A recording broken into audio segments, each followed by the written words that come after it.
I'm going to call the meeting to order. Good evening. My name is John Samia, and I'm Chair of the Shrewsbury Board of Selectmen.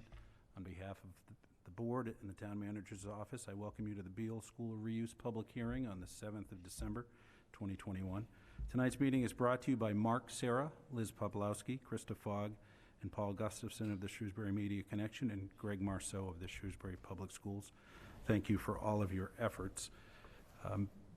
I'll just go through real quickly the steps that we'll go through, and then I'll request that we open the public hearing. Initially, I'll go through the steps here. We'll show the Beale Reuse public hearing video. From there, we'll have a presentation from the town, Kristen Loss, Assistant Town Manager, and I'll provide just a few brief slides with some background, and then we'll have a presentation from the Civico and Greenlee Development Team, from Andrew Consigli and his team, and I'll ask that he introduces his members of his team that are here this evening. And then from there, we'll open the door to public comment. We're here. We appreciate you coming tonight. We look forward to hearing from anyone who wants to comment tonight. Would ask that you'd hold your comments to 3 minutes. If you have secondary comments, would welcome those as well after everyone has had a chance to speak. Once we've heard from everybody, when you come up to the microphone, we'll see it just work as people want to come up and comment, if they could introduce themselves and their address for the record. So at this time, and then once we're done with that, we'll just close the public hearing. At this time, I'd ask motion to open the public hearing. So moved. I've been moved in second, and all those in favor say aye. Aye. The public hearing is open. So now I would ask that we could show the Beale Reuse public hearing video that will give background of the project over the last 4 years or so. 5 years, Shrewsbury citizens and officials have made it a priority to transform the town center into a walkable, vibrant, traditional New England town center with a mix of residential and commercial uses. In 2017, the Board of Selectmen and School Committee, together with the Beale Building Committee, began exploring opportunities to expand or relocate the Beale School. In 2018, the Beale Building Committee chose to construct a new Beale Elementary School at 214 Lake Street, opening up the old Beale School site on Maple Avenue for future development opportunities. In 2019, Shrewsbury worked with a consultant to create a visioning study to look at strengthening the town center as a whole, including a particular focus on assessing the potential of the Beale School property. The town and consulting team conducted an electronic survey and held a public forum to solicit feedback from residents. Several conceptual plans for the reuse of the Beale School property based on public feedback were included in the final visioning study and helped to inform the Beale Reuse Committee's initial drafting of the request for proposals for the old Beale School property. Building upon the master plan, Town Center Parking Report, and Town Center Beale Reuse Visioning Study, Shrewsbury created a new Town Center zoning district in August of 2020 that will shape future development to be a vibrant mix of residential, commercial, and retail uses that includes wide street fronts and outdoor spaces in a traditional New England town center style that is walkable and accessible to all Shrewsbury residents. The town's efforts culminated in the solicitation of project proposals in the fall of 2020 for the redevelopment of the old Beale School. In January of 2021, the town received a proposal from Civico Greenlee. Over a few months, the Beale Reuse Committee vetted the proposal and determined that it met the criteria of the RFP. In the late spring of 2021, the Board of Selectmen entered into negotiations with Civico Development to explore the company's proposal for a mixed-use and neighborhood-oriented development project. The Board of Selectmen chose to move forward with Civico Development because they met the criteria of the RFP and proved to be willing partners in working towards achieving the town's stated goals for the redevelopment of the Beale School property. Their proposal will also meet the requirements of the new Town Center zoning district. The Selectmen found that some of the main benefits of Civico's proposal includes creating new private taxable land, providing public parking in the heart of the town center, an additional 17% of retail and restaurant space, increased foot traffic for local businesses, and requiring that 12.5% of all new residential units be affordable. Civico Development will present their vision for the old Beale School property to the Shrewsbury community on Tuesday, December 7th at 7 p.m. This is a public hearing and residents are invited to share their feedback at the meeting or via email at selectmen@shrewsburyma.gov by noon on December 7th. This is the community's opportunity to provide input on this exciting redevelopment plan for the future of Shrewsbury's town center. We welcome correspondence to selectmen@shrewsburyma.gov following the public hearing in response to the presentation by Civico to be received by noon on Friday, December 10th, 2021. We hope to see you there.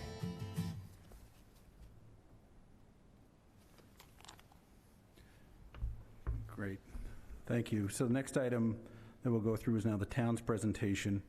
I'd ask that Mrs. Loss, our assistant town manager, begin with the presentation, and then I'll follow up in the last slide with some additional commentary on the project.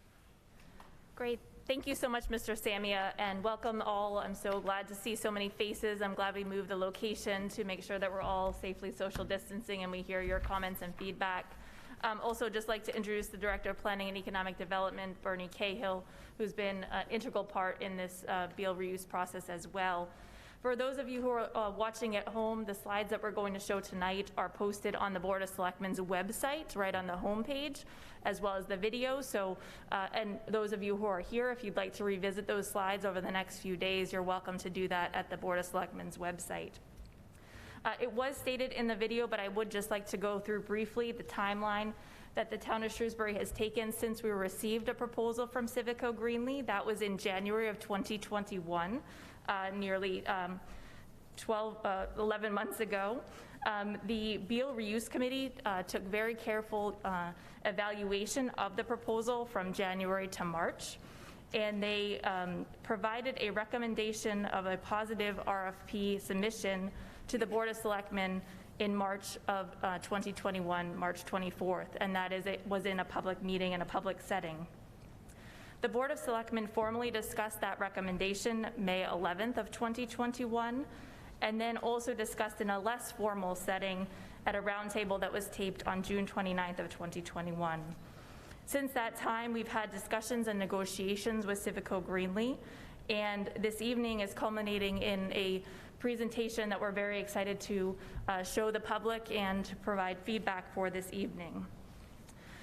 Some of the elements, or all of the elements of the request for proposal are shown on the next few slides, and I'd just like to take a minute to help the public understand how this proposal has met the requirements of the request for proposal that was put out by the Beal RFP Committee and the Board of Selectmen.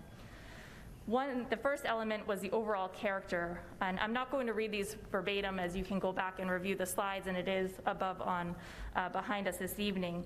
But Civico met the overall character and the intent by maximizing retail activation of the street, enhancing open space at Wesleyan Street, preserving the Veterans Memorial, and adding housing stock to increase vibrancy within the town center.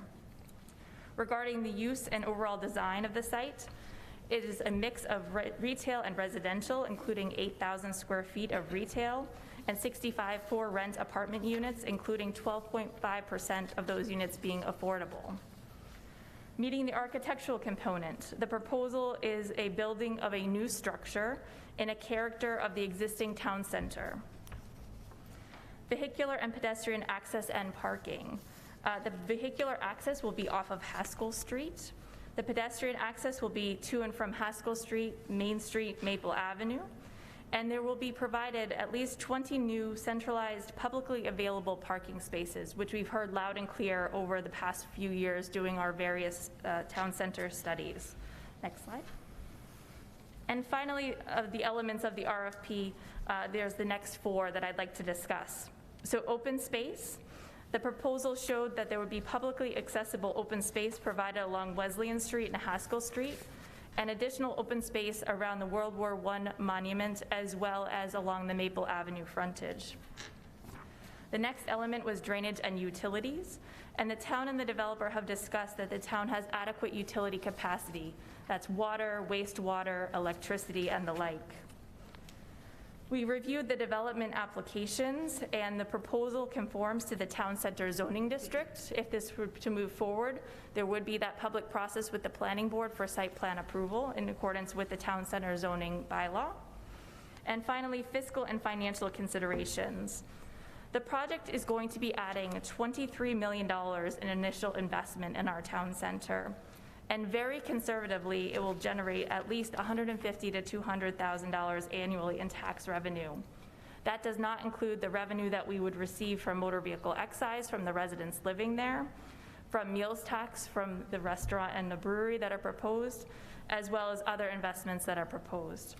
So with that, I'd like to turn the next slide over to Chairman Samia for further discussion.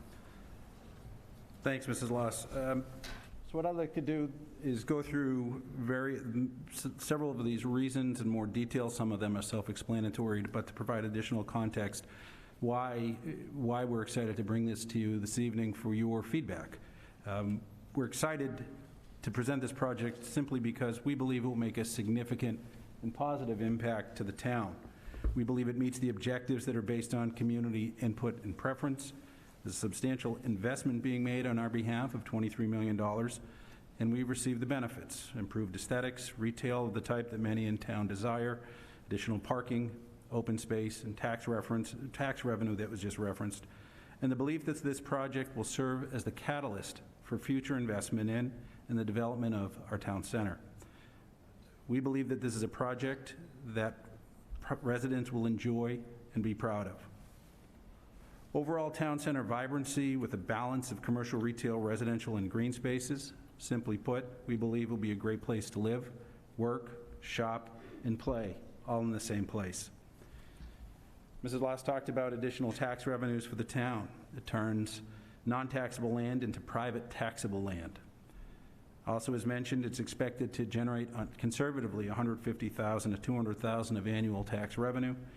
In addition, retail operations such as the restaurants will provide additional meals, as well as excise taxes for automobiles of the tenants.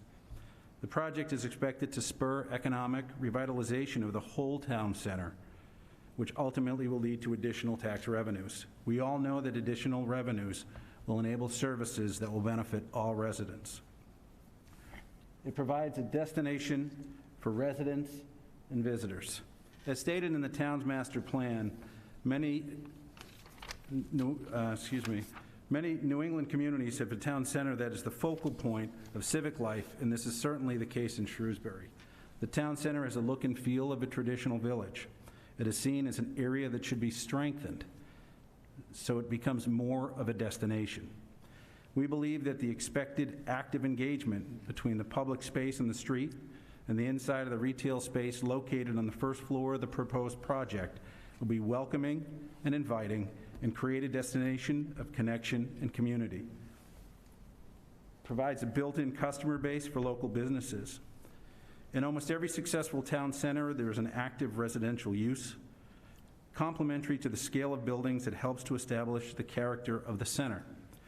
The proposed project includes 65 apartments. Why apartments? The market is not willing to invest in just retail without a residential component. And based on historical experience, we expect the 65 apartments to have a nominal impact on our schools and municipal services. In reality, many residential units similar to what is being proposed have demonstrated to be tax positive in many fiscal assessments. Finally, additional residential development located directly in the town center will be one of the most efficient ways to provide customers for the local goods and services, increasing the economic viability of local businesses.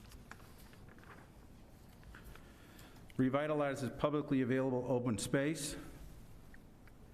It will enhance open space. We have the 0.4 acres at Wesleyan, and also will preserve the Veterans Memorial, as you see we'll see in the rendering later during the presentation by the Civico and Greenlee team. Provides additional affordable housing units to the town. Providing affordable housing is one of the goals adopted by the Board of Selectmen on September 14th, 2021. And as mentioned by Mrs. Loss, 12.5% of the apartments will be affordable. And then also, as mentioned, it provides additional publicly available parking spaces, which are known to be needed. So that's what I have there, just to provide additional context. And at this time, I'd like to hand it over to the Civico and Greenlee development team with Andrew Consigli presenting.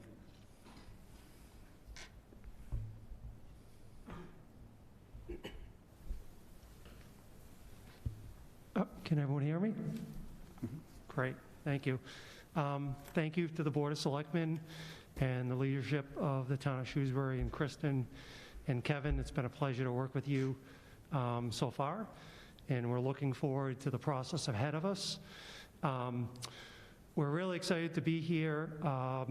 and really excited about the process ahead to bring a mixed-use destination to downtown Shrewsbury that will include a mix of retail and services, along with a diversity of housing. Next slide. I am Andrew Consigli, partner at Civico Development, and I am joined here by my colleague, another half of Civico, Taylor Bearden. Civico will also be teaming up with Greenlee Development, a joint venture partner who is led by Alex Sikorsky and Brady Blangston, who are also right here in the front row. Next slide. At both Civico and Greenlee, we believe in designing and building high-quality, contextual buildings in communities that are sustainable, approachable, and walkable. We have a great working relationship with other communities, towns, cities across the state that we have also built in. Recently completed projects in Lincoln, Sherborne, and Reading, along with new projects in Winchester and the city of Newton. Next slide. We have assembled a team specifically for this project. They're all local to the area, very experienced, and all consultants that we have worked with before. JTA, our architect, Bowler Engineering, our civil engineer. We have a sustainable consultant called Sustainable Comfort out of Worcester, and also Madison Management, who will be the property manager on the project. And a little bit about Madison Management. Jen Malkovich is actually a town resident, and she heads the Office of Madison Management, and she actually does our project in Lincoln as well. So we're happy to have her along on our team. Go next slide. So we would like to present a few conceptual design images that will show how the proposed project will fit in architecturally in the existing town center, as well as provide for new retail, new restaurant space, parking, housing, and significant open space. The view shows, up on the screen, what it will look like along Maple Avenue with ground floor restaurant and retail space while maintaining the current World War I memorial. The building is set some 40 feet back from the curb, which will allow for a public space for gathering and relaxing. Next slide. Turning the corner, this view is looking up Haskell Street. This shows a transition primarily down to a residential scale. The stoops, the front stoops, along with the buffer space in front, allow for a pedestrian-activated street front with a residential feel. Next slide, actually. There we go. I'd like to take a moment to show you some recently completed projects that Civico has done. This one is in the town of Reading. So Ace Flats, which we call it, is a 55-unit apartment community over retail and also parking. It's just steps from the MBTA commuter rail station. The building was designed and constructed to a very high level of sustainability, LEED certification, while fitting into a New England style of architecture. We use natural materials such as stone, brick, storefronts along Main Street. Go to the next slide. Right. And we are currently working with the local restaurant operator that has been in town for a long time that is relocating, and they'll be opening up in the spring on the ground floor space, while the apartments at this point are about 90% leased. The second project, you can go next slide. This project in Winchester was recently awarded to Civico through a request for proposals very similar to the Beale School. This apartment community will contain a unique mix of retail and community space that also includes a signature public plaza at the entrance to the new commuter rail station. So you can next slide. This project actually is also a joint venture with Tregorth Companies, who, similar to Greenlee, will join us, in partnership on this project. So next slide. There we go. So to get to this point in the project, we have followed the lead of various guiding documents, as Kristen has pointed out to us. These documents created a framework to allow us to propose a project that fits within the expectations of the town. Quality, contextual design, activating the street with pedestrian-friendly spaces were some of the critical components of our proposal. Of course, our work and effort is only starting, so we'd like to assure everyone that we at Civico and Greenlee are listeners and we're collaborators, and we will work with all stakeholders. Next slide. So Beale Commons, as we are currently calling the project, will contain approximately 8,000 square feet of retail, and that space is envisioned to be either a brewery, some sort of cafe, a specialty market. Towards the back of the project along Wesleyan Street, we'll also be proposing a public park. We will be preserving and enhancing the public space around the existing World War I memorial, and along with the commercial, we'll have 65 residential units, and we'll also be providing public parking to the rear of the buildings. And we're considering this project to be park once and walk. So you park and you get out and you use the entire town center, and you could come back to your car. And this is a very sustainable, smart growth initiative. Slide 13. Yep, this one. So this is all an effort to promote a town center vitalization that will be anchored by a mix of commercial, residential, parking, and open space, and also built with high quality and sustainable materials. The overall investment will be upwards of $23 million, and fees to the town will also include a one-time permitting fee and expected annual tax revenue of anywhere between $150,000 to $200,000. Next slide. This is the overview of the site plan, where the red space is the commercial space facing the town center along Maple Avenue, and the residential along Haskell Street. It was very important to place the parking behind the building and keep the streetscape as pedestrian focused as possible. As mentioned before, over towards Wesleyan Street and towards the south will be an improved and more usable open space. Next slide. Shown here are the two building elevations facing Maple Avenue and also Haskell Street. You can see that the New England style gable roofs line both streets, but really the emphasis is on the ground level, where the brick surrounds glass storefronts, activating the public space and outdoor areas along Maple Avenue. The building design transitions down to more of a residential scale along Haskell Street, as you can see on the lower elevation. Next slide. So the timeline ahead will be made up of permitting and meeting with various town boards and leadership. If all goes as planned, we are expected to break ground in the fall of 2022. Construction for this type of project usually takes about 15 months, and the project would be complete and leased around the spring of 2024. Next slide. Yep, that's it. So thank you very much.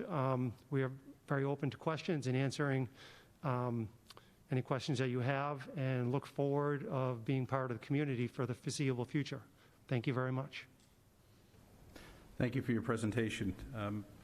This is why everyone's here this evening, and we appreciate you all for coming. Now we're open up for public comments. What I'd ask is you come up to the microphone, hold your comments or questions to 3 minutes. You'll have ample opportunity to come back a second time. And we look forward to hearing from you. Any thoughts on the project? And if you could also introduce yourself, your name and address for the record. So with that, I would open up the floor to anyone who would like to speak.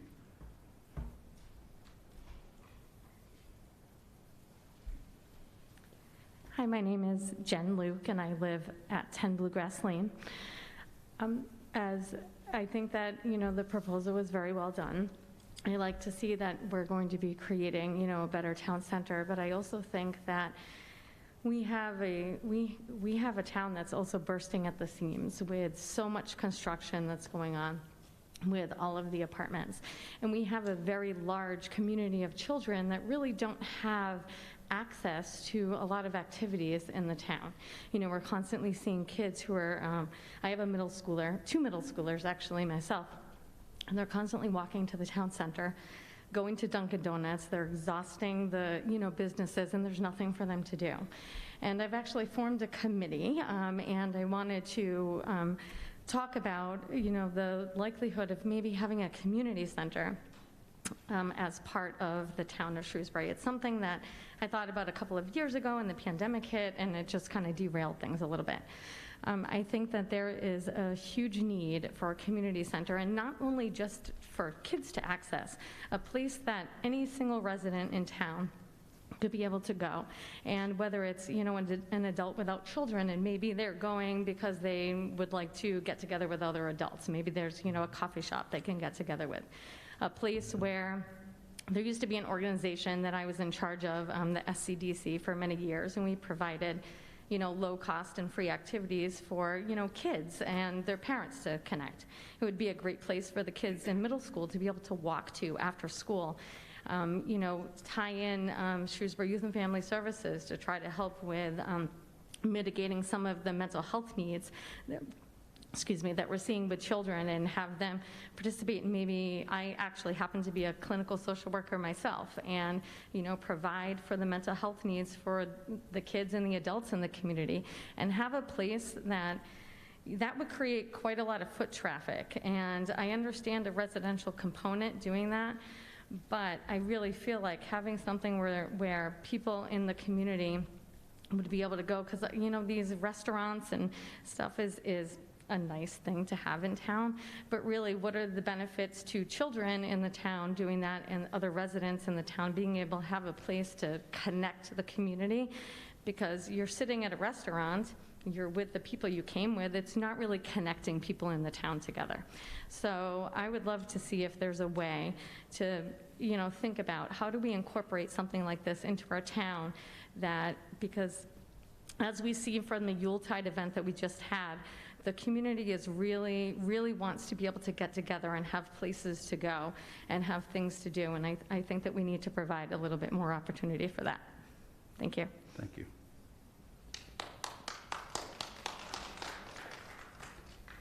Next comment, please. Hi, everyone. My name is James Nagengast. I live on 15 Wesleyan Street in Shrewsbury. Very nice presentation. Thank you very much. I have a family, a wife, and a young boy who's 1.5 and a daughter who's 2.5. And three times a week, we go to the playground, go on the ball field, play frisbee, play soccer, meet other families. We actually met some of our best friends at the playground when my child is stealing the other child's toy, of course. But 0.4 acres, I would ask if maybe you could potentially expand that. That seems smaller than expected. I don't know what the current footprint is of the open space, but if I had to guess, it would be a little bit under 2 acres. So going from that to 0.4 seems a little small, so I just asked for consideration to expand that open space. Thank you. Thank you.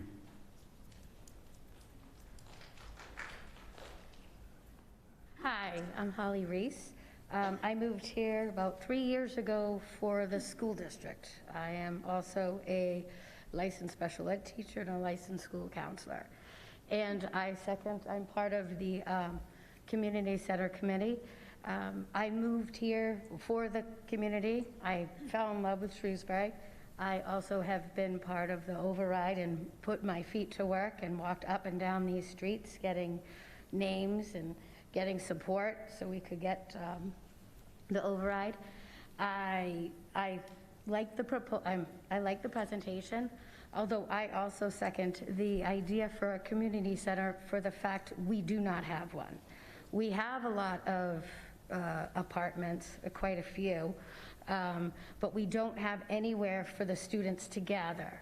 And as we talked about within our community, if you had a community center, it would be like within the downtown. It would also bring the foot traffic. It would bring, during the day, the community center could possibly support seniors, even though, or just families during the day where they can have a place to go and talk, and we can offer programs. And after this children get out of school, we would have an actual center to support possibly the social emotional needs. We could offer social groups, after-school programs. The fact that Dunkin' Donuts, it sounds funny, but it's so overcrowded in those streets, it's like almost a safety issue. Those kids get out of school and they're back and forth all over the road. I don't know how many times I've driven down the road where people have stopped and swerved, and because there's no place for the kids to go. Something for, and due to the fact we are still in the pandemic, I've heard more than many parents, whether it would be part of the PTO or just hearing parents, like looking for things for the kids to connect with, since a lot of the kids are suffering from all the, whether it be hybrid or back and forth and things like that, or from the lockdown. A lot of kids are coming into this school year and are going to keep going with all these social emotional issues from the pandemic, from being isolated and things like that. I just think we don't have one in the community. I think there's a lot we can offer. I think it would bring not only a lot of foot traffic, but a lot of programs to support not only the students and the kids, but an entire community center to support the entire community. And I believe if you have a community center where people are coming in and out all day, they will stop at that burger bar, and maybe they'll go for a beer at the brewery and things like that. I think it would not only benefit the town and bring in customers and foot traffic, I think it would benefit everybody. Do I need to leave my address? I live at 14 Beverly Hill Drive. Beautiful, thank you.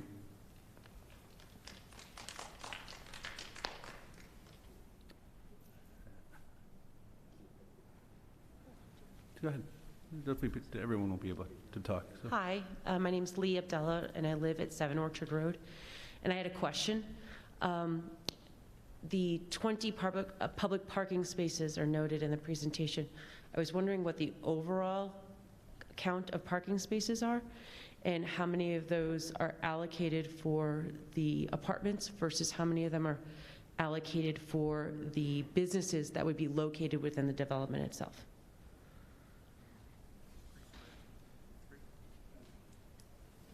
Hi, my name is Taylor Bearden from Civico Development. So to your question, I didn't catch your name, I think it's Lee. Yeah. So we are proposing a total of 142 parking spaces in the parking lot, and that would be broken down approximately 98 for the residential, 32 for the commercial, and 20, which would be an additional for the public, not relegated to use in the actual building itself. Now, there are an additional 11 on the street which are not counted, but those would be expected to be on Haskell Street parallel spaces. So generally, in order to figure out the appropriate parking ratio, we would probably hire a consultant for a shared parking study to understand exactly what the expected utilization is in the day-to-day. And we expect that there's probably about a 10 to 20% reduction in the numbers I just gave you from there. So we're well within what we would consider our kind of normal and expected use relative to what we have available at the site. Does that answer your question? It does. I just had one follow-up question regarding the parking, which is why I totally stopped in front of you. The property has a slight grade to it. Is it financially feasible to take any of the parking and put it underground, since the front of the property on Maple is higher than the back of it, therefore freeing up some more space and having less ground surface parking? The short answer is no, although I see what you're saying from a general kind of aesthetic perspective. The benefit of having the building that lines both kind of Maple and Haskell is that for the majority of people traveling in the main thoroughfares, they're not going to see the parking. Obviously that changes in Wesleyan Street. But the requirements of the zoning ordinance do a pretty thorough job of requesting screening per X number of feet, just to make sure that it doesn't look like a field of parking, instead buffered by green space. Okay. Thank you.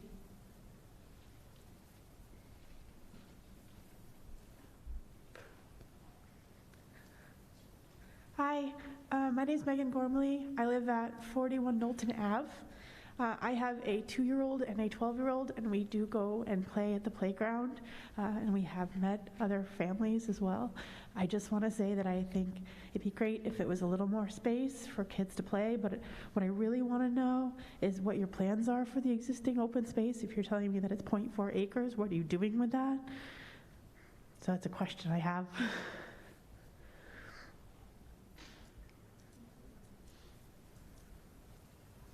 Thanks.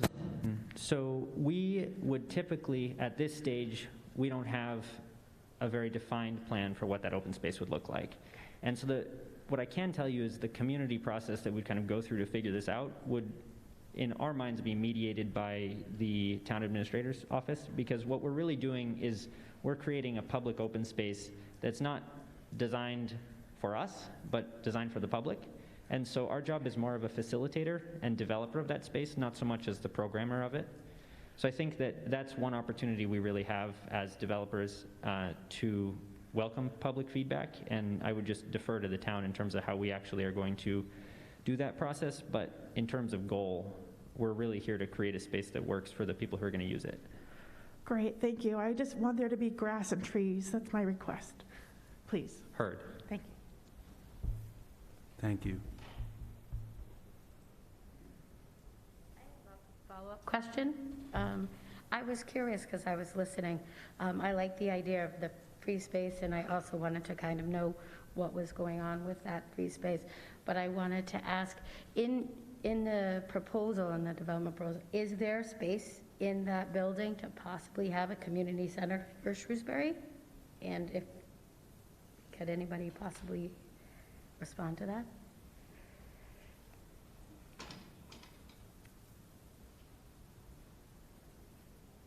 I think that is something that obviously can be explored, but right now the 8,000 square feet of commercial is allocated towards a restaurant or a brewery, and we are in talks with different restaurants or a brewery right now that would take up that entire space. The rest of it is allocated towards residential, amenity, and also units. So the answer right now is no, but plans obviously can change depending on a lot of different things, market, and and maybe a different layout of a plan. But right now there isn't a plan. Okay. So. Thank you. Yeah, and for a community center, I'm thinking it's pretty large too. Might even be more than like an 8,000 square feet space. So it probably wouldn't make sense, but. At this point, Shrewsbury doesn't have one for children. Just given what I've seen for community spaces in other towns, that's all. We are trying to establish something, so we didn't know, at this point, we are just looking for a place that we could build at a community center where we could start. Again, we're a committee that wants to see a community center for the kids. We have a lot of the other things. I think a lot of what you propose is amazing, although I'm just saying we don't have a place for kids to go. We don't have a community center that can support a lot of the needs for these students that need help after school and don't have any place to go, that we don't need to have them walking back and forth from Dunkin' Donuts across the streets or in traffic. So that is just one. Even if it was several units, I'm just asking. Yeah, one thing I do want to point about the plan is that it is set pretty far back from the street, with a space in front of the building can accommodate a great big gathering space and public space. So that was one of the features of the plan, is giving that great big buffer. So, definitely during warmer months and, definitely probably 8 to 9 months out of the year, that space can be used for gathering for all ages, which I think is a great benefit along Maple Avenue. So. Okay, thank you. Thanks. Other questions or comments? Hi, my name's David Moyer. I live at 12 Haskell Street. Thank you for the proposal. It's interesting there. One of the comments I heard earlier, someone said there are like 142 parking spaces there. I can't see how you fit 60 there today, even with the houses you have there. Seems like it's going to be pretty crowded. I'd like to see where the math comes on that. I see a lot of buses and school kids go by. It's quite busy, at least when the school was there, which is okay, understandable. In the afternoon, a huge complex like this, I understand you're going to get a lot of foot traffic, that's for sure. I understand the other concerns that the other parents have. You know, having a place to take your kids, a park. I see lots of kids over there. I do agree with the other people that an open space, I think, is much more usable here, even that, and also the community. Just even today, I saw kids there, probably 9 or 10, a couple using the field. It is used as an open space. You put this there, you reduce that significantly. I don't know what 0.4 acres will buy you, but I don't sense that as being enough. I would like to see that less considerably. And also, I didn't see where the Haskell Street view was, how close that was. If the gentleman could answer how far the widening on the front was on Maple Street, I would like to see what the setback would be from Haskell Street. Do they know?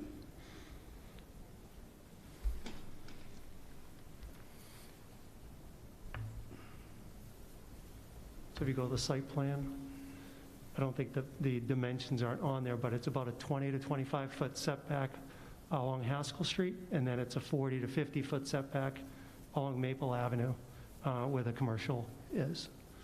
On the picture that you're showing there at the bottom, that is the 0.4 acre open space? Yes. Okay. I think it would be much better having more space. I do see kids use it more, and I think that'd be my concern. Thank you. Yeah, I think as we get into it, we're going to show more detail on the public park and obviously work with the Board of Selectmen and the town leadership to program it. I think less is better here. Was that? I think less is better here. Yes. Thank you. Mm-hmm. My name is Jill Tonelli, and I live on 6 Grafton Street in Shrewsbury. I grew up in Shrewsbury. I'm concerned about the residential aspect of it. Visually, it takes up a lot of space and grass. I agree with what other people said. I happen to be a licensed mental health counselor too, but I think there are not enough places to gather and to connect. So either community center or just something that it was mentioned that people could gather in front of the apartments because of the space there, but that's not somewhere conducive for people to meet. I'm also in favor of a much bigger ballpark that the children are constantly coming and going through the center of town, and with 65 units, sometimes there are 2 cars per unit, even if it's a 1-bedroom unit. I'm just really concerned about all the additional traffic. It's already very congested in the center of Shrewsbury, and there'll be a lot of congestion just from the new residents there. It's already really hard to park in Shrewsbury Center when you want to meet people to do things there. So I'm more for the open space, as other people had said, and a big park, possibly some kind of community center, just more meeting places for the residents and open spaces. Thank you. Thank you. Please hold applause. Hi, I'm Karen Lovnia, 19 Wesleyan Street. Sorry. I just wanted to say that as you're looking at that, it's about an acre of the ball field. So, sorry, if you know that space already, it's just about an acre prior to where the wire fence is. So from Wesleyan Street and Haskell on the corner, you go back to the current fence, that's roughly 1 acre. Please correct me if I'm wrong, but I think that's about right. So I think when you're looking at the 0.4, it's less than half of what that space is. So in regards to the open space, I think that might be a valid concern, the amount of space or lack thereof. I really don't understand the financial dynamics of the amount of residential you need, but it's probably legitimate, but it is quite, it looks a little overwhelming in the initial presentation. Although thank you for giving, it was quite good, and I certainly appreciate all the work the Beal Reuse Committee has done and the Select Board, and I know Civico really has done a lot of work on this too. So I think we like what we see, but I think we're a little concerned at the overall volume of it. It seems a little overwhelming. That's all. Thank you. Thank you. Good evening. Good evening. My name is Richard Ricker, and I live on Westwood Road as well as my offices are at 11 Maple Avenue. It's an interesting and exciting proposal, I will tell you that. There's a lot to it, though. You know, I too have lived in this town all my life, and I've always enjoyed the center of town, frankly. It's been a very good place to live and grow and work. I'm concerned about 65 apartments. I think that's a lot to put in this particular location, and I'm very concerned about the loss of the open space that we have in the center of town. Green space is something you'll never get back, and once it's gone, it's gone. And we've learned that in various ways in this town over the years. And I can remember it, we all remember it, and I think it's important for us to bear in mind. I do know that the ballpark there, the ball field there is used a lot. There's people using that all summer long. It's a very heavily used green space in this community. So, you know, I'm concerned about losing that. But I also wonder how you're going to direct people to the public parking spaces, the 20 parking spaces. I think that will be an important thing to bear in mind, because as I look at this site plan, I see parking along Haskell Street, which up until now we haven't had. As we all know, all the parking has been off of Haskell Street. It's been in the parking lot behind Beale School. So if there's parking along there, I think he said 10 spaces, I think is what the suggestion was. The question is, are you going to widen Haskell Street? Is there going to be any kind of one-way or other type of directional type of activity there? So, I mean, I'm concerned about how you're going to get there for that, to use those 20 spaces and to actually encourage the use of those 20 spaces.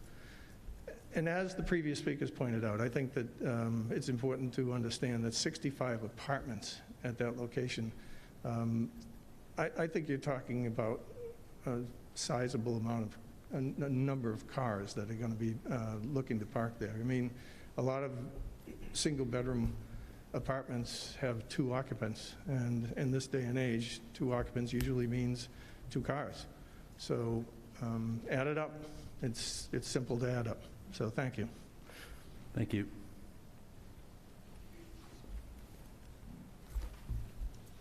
Hi, Sujit Patel, 18 Wesleyan Street. I'd just like to echo what we've already heard. I have a young daughter. She enjoys that open space and park, and like the other families, we've met them and become friends with them as well. So the layout obviously is concerning for a lot of reasons. The parking lot essentially goes, parallel, I guess, along with what our backyard is there, and the number of units just seems overwhelming. As was mentioned, I think 65 units, and the car traffic alone is very concerning. Cars are speeding through Wesleyan and going up Haskell as it is to cut across the traffic that backs up along Grafton and some of the other avenues coming into Maple. So I'm not sure if that's going to be studied or addressed in some way. I don't know how you can address it if you're going to add so much more traffic to what is already a concerning situation. So obviously the proposal is very well laid out, but I think just the number of units, it's too much, and the number of parking spaces to accommodate that and the added traffic is very concerning. Thank you.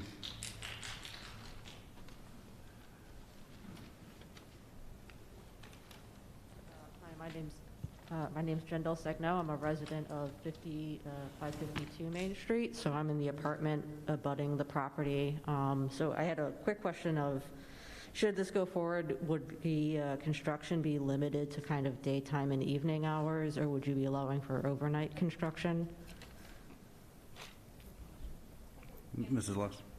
The project would be required to go through a site plan approval process with the planning board, and that would put a condition in the decision that construction can only occur from 7 a.m. to 7 p.m., Monday through Saturday.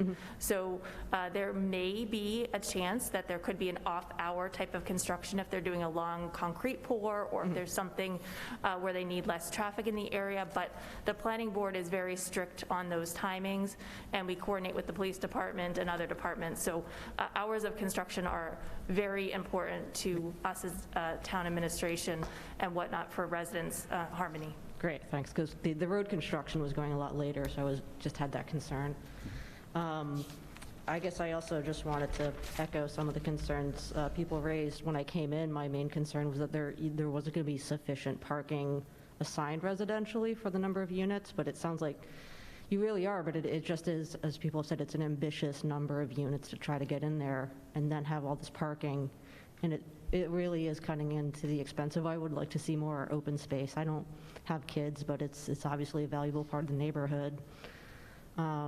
So yeah, overall, I welcome more density, but I do worry about trying to fit that many people in this suddenly, especially because we don't really have some of the other projects. We're all kind of tied to commuter rail stops, but we don't really have one in Shrewsbury, and we don't have good transit to the station. So if that's something we wanted to explore, like the Natick, Framingham have some metro shuttles between apartments and businesses to their metro stations. So I just think if we want to push for density, we need to have the transit to support it. Otherwise, I think a lot of people have said maybe we just need to scale back the scope of this a little bit so it's not so disruptive. And finally, it sounds like if it may be outside of the scope of this project, but I do definitely hear from my neighbors, I hadn't thought about it, but yeah, the need for a community center in this town. I live along, and just the kids do need somewhere else to go besides 7-Eleven and Dunkin' Donuts. So I hope the town does take that into consideration for other future sites, like maybe where that new police building's being developed, or some other just kind of unused properties in the area. We should be thinking about how those could be better used for our town. So, thank you. Thank you. Other comments? Hi, my name is Moira Miller. I'm 4 Cabot Drive. And I want to thank everybody that's been involved in this project for their efforts to put forward what I see as a very responsible plan.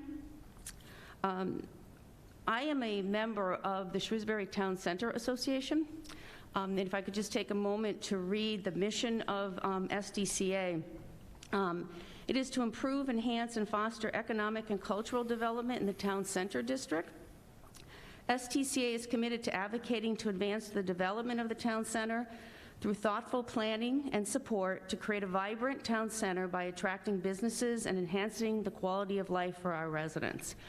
And I think that this proposal is a very, very good start towards helping to achieve that vision. Our town center is the heart of Shrewsbury, and a vibrant town center is the heart of a healthy community. So people want to have it attractive and welcoming. They want to come out and they want to enjoy. And as somebody over here mentioned, we saw that most recently this past Saturday with the Yuletide Market and Light the Common, where we had, we haven't got our final estimate, final numbers yet on the attendance, but it was certainly in the thousands of people who came out to event in the town common, because people are looking for opportunities to come and enjoy the center for community. So what makes a vibrant town center? Well, we certainly here have the New England charm. And we've been looking for something to serve as the catalyst to sort of bring more of the development to create a sense of community and social opportunities and economic development. And I think this project does that. A healthy downtown residential district generates a constant flow of foot traffic to support nearby retailers, services, restaurants, and other businesses. So the mix of residences is important, along with the retail and the office and the cultural and the entertainment uses, because it puts residents within walking distance of those daily activities. So it's one thing for people to drive and to come to something like a Yuletide market, or to use the restaurants, to use the other activities that might be happening there. But when people actually live in the downtown area, they produce that foot traffic. I would say that there's probably an argument to be made that it might actually reduce some of the car use, because the people who live in these residences park their cars. They do have to drive to go to work or wherever they're going, but when they're living in those facilities, they're walking to activities around the common. They're not getting into their cars to drive around the town center and to use the businesses and the facilities. So I think that to attract recent improvements to traffic flow that have been done by the state on Main Street and Maple Avenue, as well as the town increasing the sidewalks for bikes and foot traffic. I think that all ties into supporting residential use in this area as well. I think there are opportunities. I would agree with the individuals who are looking for open space. I think that there are opportunities to look at that. I think to incorporate some of the other comments that you're hearing tonight. But I think it's really, really important to understand that a residential component is needed in order to truly achieve a vision of revitalizing our downtown area. And I think I'd like to make one more point that I haven't heard here, and I think the person that just spoke most recently may have been alluding to it a little bit, but we have, change is difficult, but there are demographic and lifestyle changes that are creating new opportunities specifically for residential segments and housing categories here in Shrewsbury. And one of those trends is with millennials. There's been a lot written about recently about millennials looking to basically rent and not buy. We want to attract these individuals back to our town. They like to live in town centers that are vibrant and have a lot to offer. They don't necessarily want to buy the big homes. They can't, either because they can't afford them, or they prefer not to have the ongoing maintenance. I mean, there are a variety of reasons that they aren't looking for ownership. They prefer the lifestyle flexibility that renting offers. And I think that's something for us to consider. We hear a lot about no more apartments in Shrewsbury. I think apartments sometimes have less impact on the services in town, and we have a changing demographic that's looking for more of that type of residential living. And I also, one more point, I agree with the last individual who spoke about perhaps there are opportunities to provide some type of transit to reduce what potentially might be traffic flow here, but to facilitate people getting to commuter rail and other means of transportation around the community. Thank you. Thank you.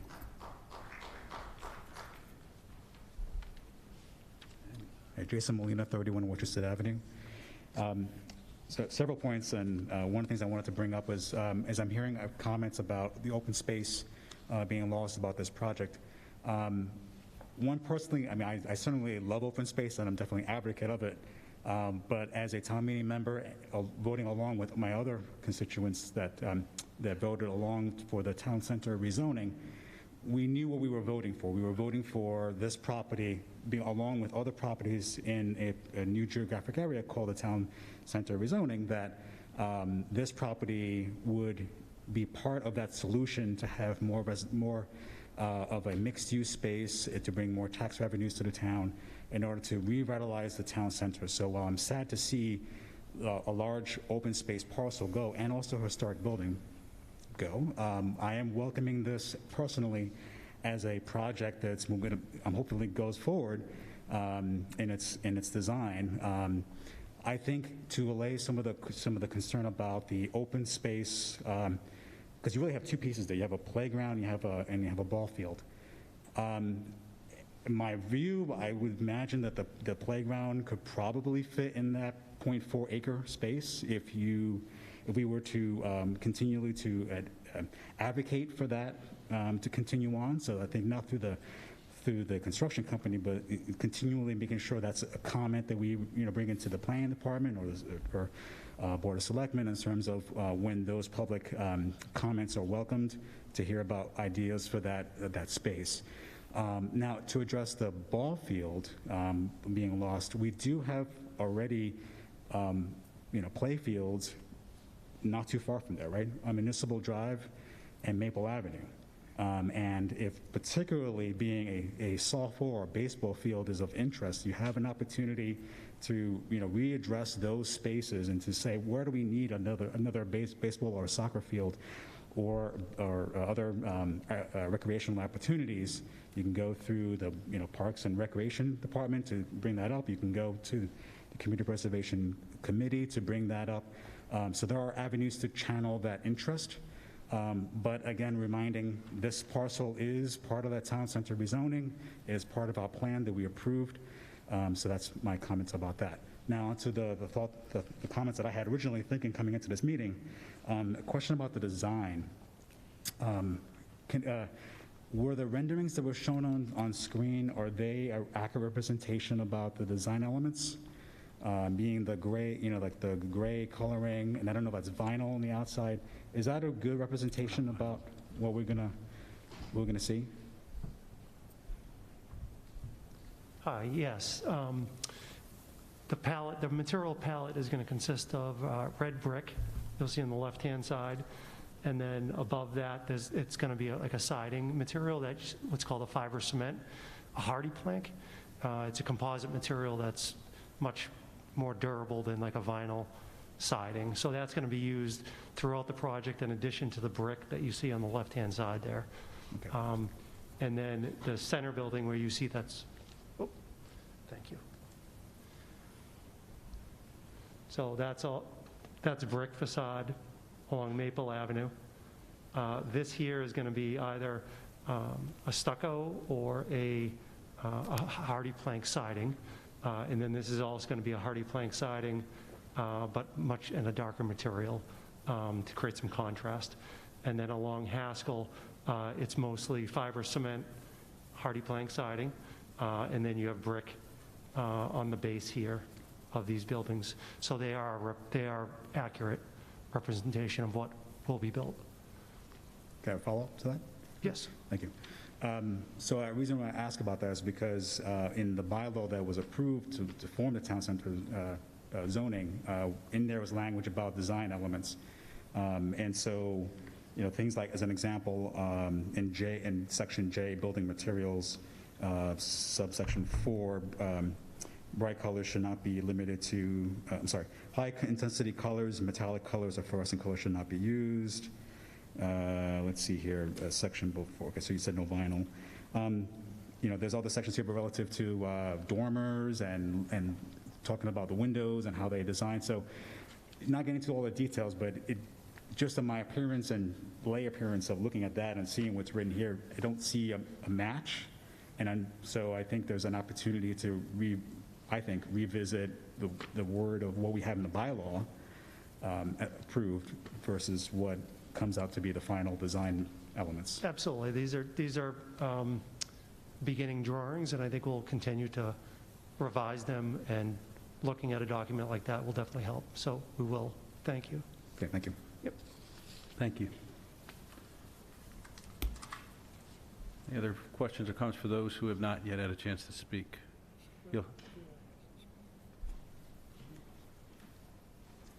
Hello. I had originally thought I was going to speak more for my neighbors, but I'm going to kind of throw that away. I'm Julie Ross. I live at 18 Haskell Street. I've been in my home since 1984. I like to tell people when I tell them where I live at third base. So to give you some kind of context as to where I am there, I live at third base. I want to start with thanking the Beal School Renovation Committee. I know you've done an awful lot of work with this, and thank you, Mrs. Laz, for your willingness to meet with us many times over while we just expressed our angst about what was going to happen to, I live in the middle of what it is we're creating here. I have a few points that I want to bring up. But I'm going to kind of bounce around a little bit. I'm again trying to represent many of the conversations that had come up with myself and neighbors over the past couple of years, and the things that we hope that you can kind of pay attention to and help us relieve the angst that we're feeling about what's going on here. The neighborhood itself I don't want to say it's a really tight-knit community, but in many ways it really is. It's a blend of families that have been here for years. I'm working pretty close to 40 years myself. My family, my younger brother graduated from the middle school, from these buildings, a high school. I've lived around Shrewsbury and Northborough and Worcester my entire life, so it's not like I don't know the area well. It's kind of small, it's close to each other. We have people that have been here forever, but we've also been able to embrace more recent people moving in. People that have come here because it's small. It's a good place to start a family. Find a house that's affordable to buy because the houses are smaller, and kind of make it their home in the same way that we were able to do that, raise our kids. We know we live in the center of town. And we know, it is typically the center of activity, and that's going to continue to happen for a long time. We're very realistic about the project and the impact it's going to have. But one of the greatest concerns that we have is the loss of the open space. I know we've heard lots of references to it today. I just found myself writing down what we see. The town, no doubt, has had a lot of information about the organized sports that have happened there. The girls, the little girls softball teams, I used to love to watch those girls. It was just forever, but it was just so fun to watch them. Organization is a great way to measure use. However, this has really been a more grassroots land use that just kind of came to be. And from what we see there, I live there, so it's a good opportunity to see what's going on. What you aren't able to really measure so well is when people get out of work, they bring their dogs over there and they kind of give them a lot of running time, and a lot of the dog owners run out there with the dogs too. You'll see parents bring their younger children there all day long to play at the swing set in the jungle gym. The middle schoolers who come and just about every day, and they meet for some after-school time together every single day. We see them, they're there. We know where they are. They're there. That's where you'll find them. Students from the nearby Martial Arts Center, they come there regularly, and they practice their movements and to perfect what they're doing. You'll see a whole lot of more recently, we've seen pickup cricket games going on out there. I think they've kind of moved on to bigger fields. That was something I found interesting. I didn't know what cricket, I learned a little bit about cricket, much more than I knew before. It's always been a place where fathers and daughters and fathers and sons can go and help their kids learn how to pitch. I mean, this is when all the organized stuff is gone. That's when the families come in and they take it over. It's been a spot even with the COVID pandemic. We saw several times people would just kind of bring the cars in, circle them in the parking lot, sit on their tailgates and talk to each other, behind masks.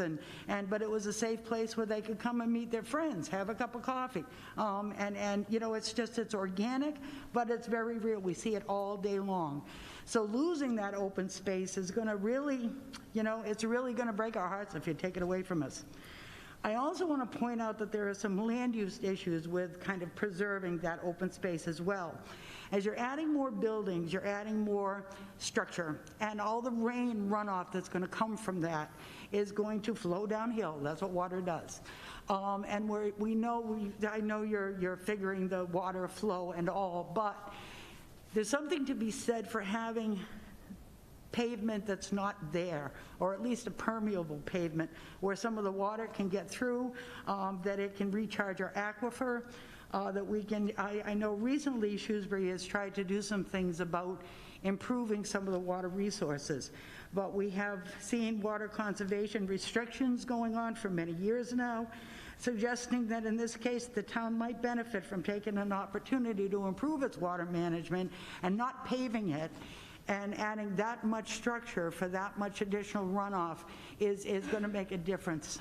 It really would make a difference to have more open space for that purpose as well. I have rain barrels all around my house. It's amazing how much rain we capture. It's amazing. Parking and traffic is another concern. I actually went through the video and I counted the parking spaces, and it looked like it was about 180 parking spaces, including the 11 or so that were on Haskell Street.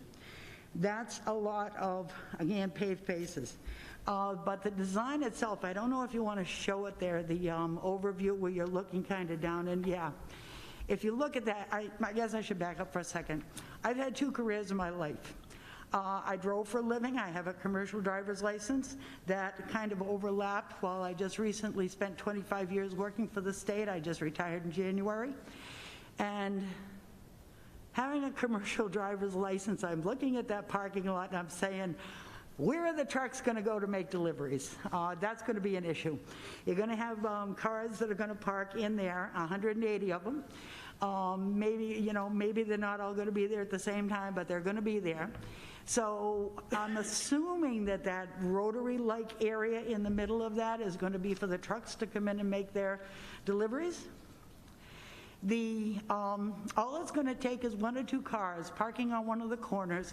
I drove a 45-foot motor coach through downtown Boston. I know about getting big vehicles through tight places.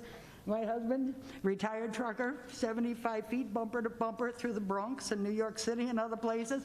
We know about driving big vehicles in small places. All it's going to take is 1 car parking out of the lines. You're not going to be able to get a truck in there. So where are they going to go? They're either going to go on Maple Street or they're going to go on Haskell Street. They're going to be double parked out there to make the deliveries. That's going to make it tough for people that are trying to get up and down Haskell. So right now, in our more recent history, we've kind of experienced a lot of extra traffic flow. When the Beale School did its dismissals, it's done a variety of dismissals over the years, but part of that was to queue all the parents up and have them drive Wesleyan and Haskell to pick up the kids. 27 to 30 cars every day, every afternoon. I'd count them. I had days I'd have to ask people, can I please get in my driveway? And I'm on the other side of the street. It was that backed up. It was not uncommon to see at least half of those idling for 30 minutes or more, idling the engines. That's a lot of air pollution that's coming out of that too. So we're going to have now, instead, that was constrained pretty much to 45 minutes a day. Now we're talking 100 cars. They're not all going to probably come and go at the same time. But if we had that much congestion with 30 cars, I'm not exactly sure it's going to be an easy solve with over 100 of them coming and going, with double parked trucks in there because they can't get in to make the deliveries because people are parking illegally. As it is now, the way the roads are configured, when the light turns red at the corner of Maple and Main, and I'm trying to get out of Haskell and make a left, I've had to wait as long as 2 light cycles to be able to get out. People block the intersection. In fact, maybe it's an opportunity to ask the town, could you please put up one of those signs that says, please don't block the intersection? I've seen a few of those down at 140. It might be a good idea because there are times when it's forever just to be able to get out of there. So adding this much traffic, I'm not exactly sure how all that's going to work. In general, I think a lot of this, I don't want to sound like a NIMBY, and a lot of us in the neighborhood are not. This is a great opportunity, I think, for the town to address some of the goals that is established in other projects it's involved with. For example, the open space and recreation plan that was updated in 2020. One of the things that it stated in there as its major goals was to improve the children's playgrounds. And in fact, one of the #1 goal that the committee identified was to protect and preserve open space parcels. Here's an opportunity to do that. In addition, the town of Shrewsbury has recently embraced the idea of the Community Preservation Act that maintains and increases open space, historic preservation, and affordable housing. Kind of getting back to the neighborhood, our homes are small, they're modest. And with those homes, that makes it affordable. for a lot of younger families coming in. Not everybody wants a 5,000 square foot building. For any variety of reasons. It's nice to have an option, something other than massive buildings, which seems to be all that the town is embracing these days. So we're going to be able to maintain some of our diversity, kind of keep people coming, make it available for everybody if we can keep it a little bit more affordable. Protecting this neighborhood as it is, I think, is kind of falling by the wayside. You look around today, you'll find we've got the historic district on the other side of Maple and Main. I can't imagine that some of the infill structures that they would put in there now would be quite the size. And it's kind of like we're being picked on because we're on the outside of the historic district. So it's okay to kind of give us all this other stuff, including just ripping down existing homes and to just, we're losing the scale. And that brings me back to the whole idea of the urban design and bringing it back to the idea of, the town center and making it a place that people want to visit. There are a couple of ideas that are put out by architects. One is contextualism, defined as respecting the context of an area as you design and build infill. I see a lot of that in these designs. It looks like you're really trying to achieve that. So maybe if we could just kind of put that scale in place everywhere and try to maintain that for infill as it comes, please try to do that. I mean, these massive things that they don't fit the neighborhood. Anyway, another kind of concept that is, I think, appropriate to our little neighborhood is also, it wasn't just contextualism, but there was another, adaptive reuse and reusing some of the older buildings. I guess the decision has already been made that we're not going to do any adaptive reuse with the old school, that it's coming down. I don't know, I guess I have mixed feelings about that. There were some very good examples of adaptive reuse in Concord and in Fall River, where they've taken old buildings, done them all over. Maybe it's a missed opportunity, but at least we're trying to accept much of the design that's already there and keep it in the idea of it being a quaint New England town. Anyway, don't want to sound like a NIMBY, we're not. I live in the center of town, we expect change, we expect hustle and bustle. I'd like the ability to be able to walk around and do all the stuff that I do now. I think that's a great idea. I hope the town can preserve it. But I really hope you respect some of the concerns that we have as being legitimate, the water runoff, the traffic that's going to be given to us, taking away that organic open space that we've been enjoying for literally, I've been there 40 years almost, and people are in that field all the time. As soon as organized sports leave, everybody in the neighborhood comes. Please don't take that away from us. And thank you. Thank you. Other comments, please? Hello, my name is Lisa Cosette, and I live at 702 Main Street. And first, I want to say I really, really appreciate all of the comments from the last speaker. Very, very respectful, even though this is happening in her backyard, as she said. I appreciate her comment about not wanting to be a NIMBY. Given that experience, I live at 702 Main Street. If you could show the picture from, I believe, Mrs. Lass, her presentation, where it shows the map of the zoning for Town Center. It's way back, sorry.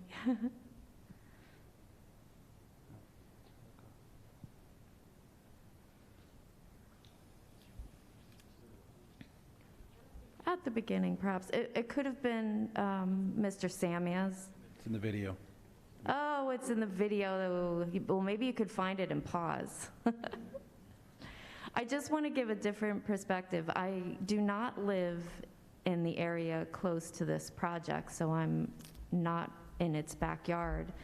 But I am within, near the Town Center District. I basically live near Central One Federal Credit Union, but on Main Street. And just as an example, I am, however, in walking distance. So the Yuletide event just happened last weekend. I walked to and from, thank you, thanks. I walked to and from that event. I also, I live on 702 Main Street, so Main Street and Bruce Avenue, and there is no ball field near me, but I do walk my dog down to Dean Park, where there is open green space there. So I'm not exactly I haven't been represented here tonight, but I want to give an example of somebody who is a taxpayer and a resident of town, and I am within walking distance. So I really support this project. I believe it satisfies a lot of the goals for this town, particularly the commercial tax base component. I too worked toward operational overrides in the past and in the most recent one, and any opportunity where we can increase our commercial tax base will help us not have to fight the fight again. So I am in a lot of support for that. I hope I made sense describing my example of a resident who is willing to walk to open space to have that experience.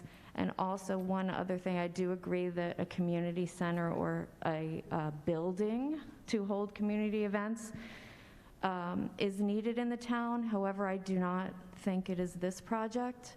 That's just my opinion. I would encourage all people who are looking for something like that to look to the buildings and facilities that we own as taxpayers, like the library and the police station and things like that. There are rooms available at the library that you can use for that purpose. And that's it. Thank you. Thank you.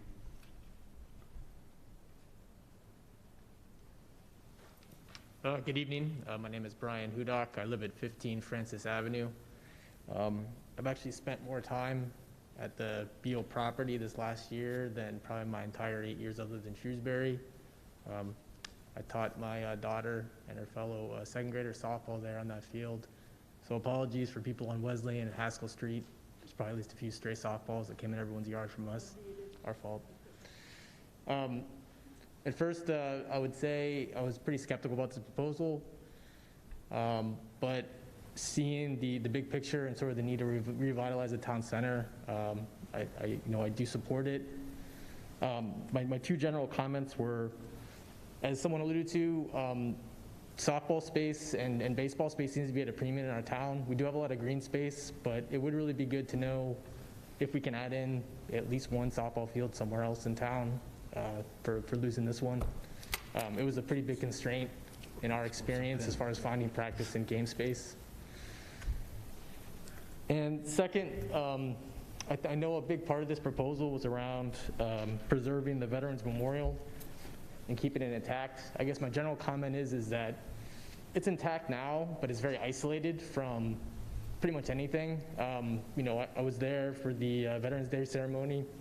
My daughter was there singing the songs at the ceremony there, but I just feel like overall that memorial is just kind of isolated right now. So whether it can be incorporated in green space there, somewhere else, or specifically to this, if we can see a little more detail on how exactly it's going to fit in, it'd be nice to see, just because I can see where maybe it could work, but I could also see having a memorial in front of a restaurant or bar just seems kind of a weird fit, to be honest, for both facilities.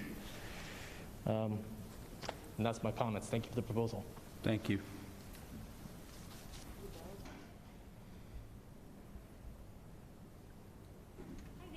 My name's Jen Mahalik. I live at 1 Bracken Road.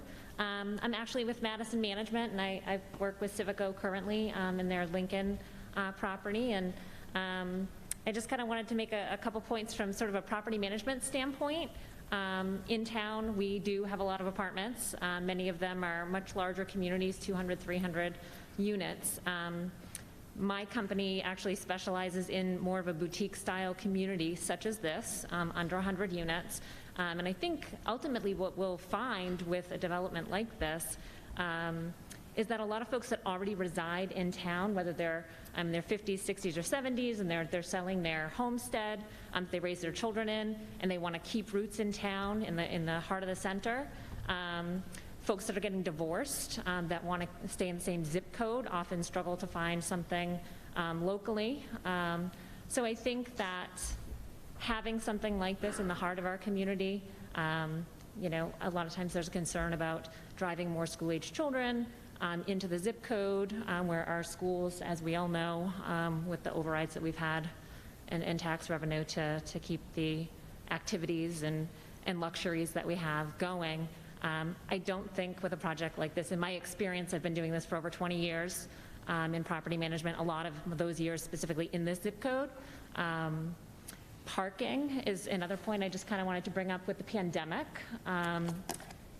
Really, we're seeing like a huge shift in the industry where people need more space. If we're all gonna be locked in our homes, people wanna have more space. So having a Zoom room, if you're one person, or even just a couple with no children, a lot of people are just opting for larger apartment spaces. They're going for a 2-bedroom, just so they have that flex space.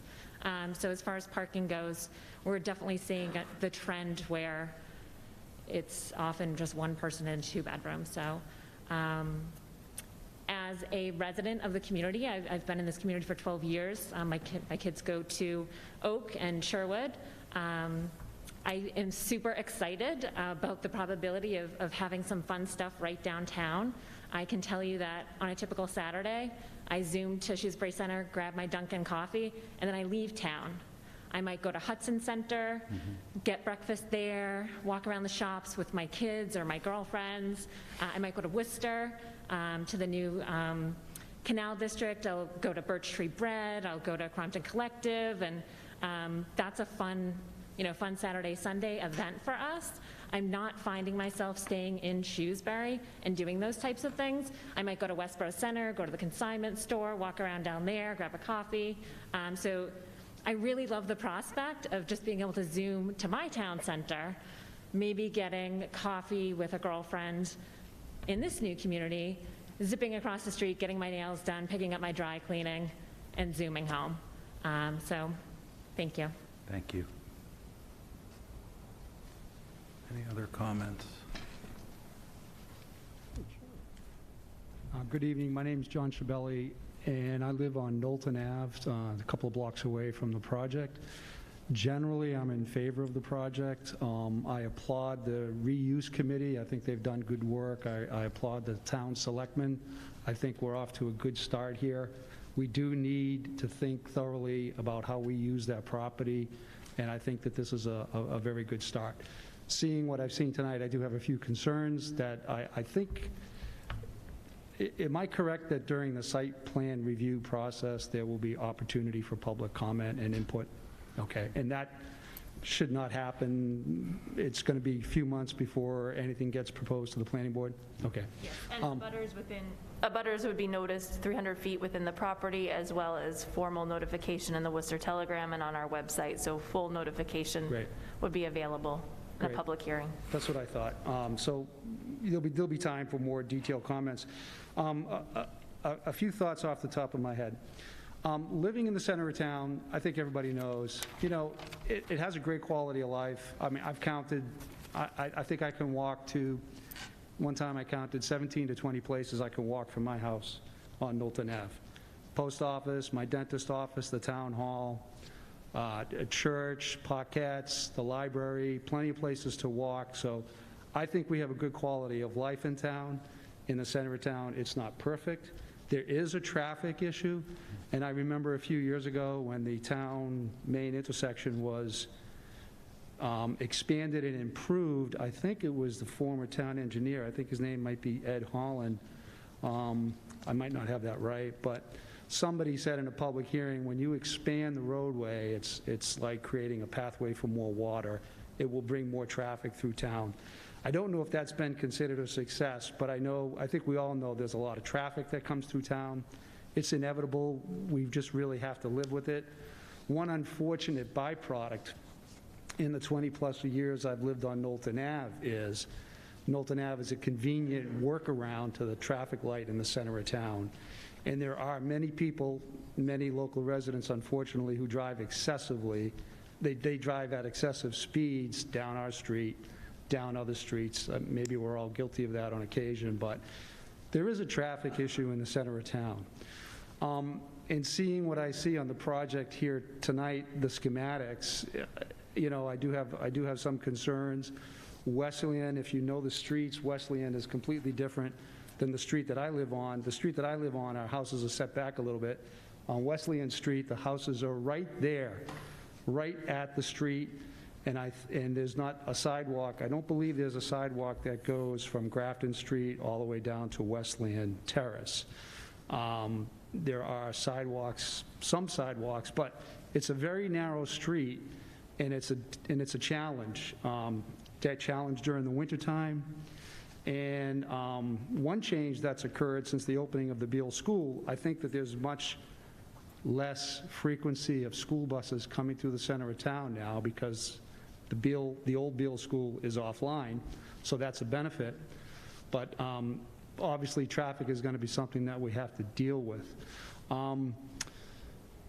With regard to the project itself, I've talked to some residents, some neighbors, and several people have raised some concerns, and I have some general questions. I don't know if this would be the place to present them. I'll ask one to the developers. Your proposed building, do you know how much of a difference in height your proposed building presents to what the height of the Beale School is? Is it, you know, close in height? Is it? I believe it's very close.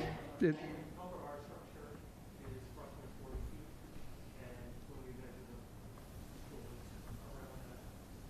That's what I thought. I think the Beale School was two stories, and it had a basement that might not be completely below grade, so it looks like it might be a trade-off. I asked because a couple of neighbors thought one of their main concerns was they don't want to see a building that's very tall in height that dominates the center of town, so that's good to hear. Parking, vehicular access, it seems to me from what I saw there that accessing parking on site is going to be on Haskell Street only, it looked to me, which is kind of unfortunate because there's going to be a spillover onto Wesleyan. It's going to impact the folks that live at Haskell. The woman there made a good point.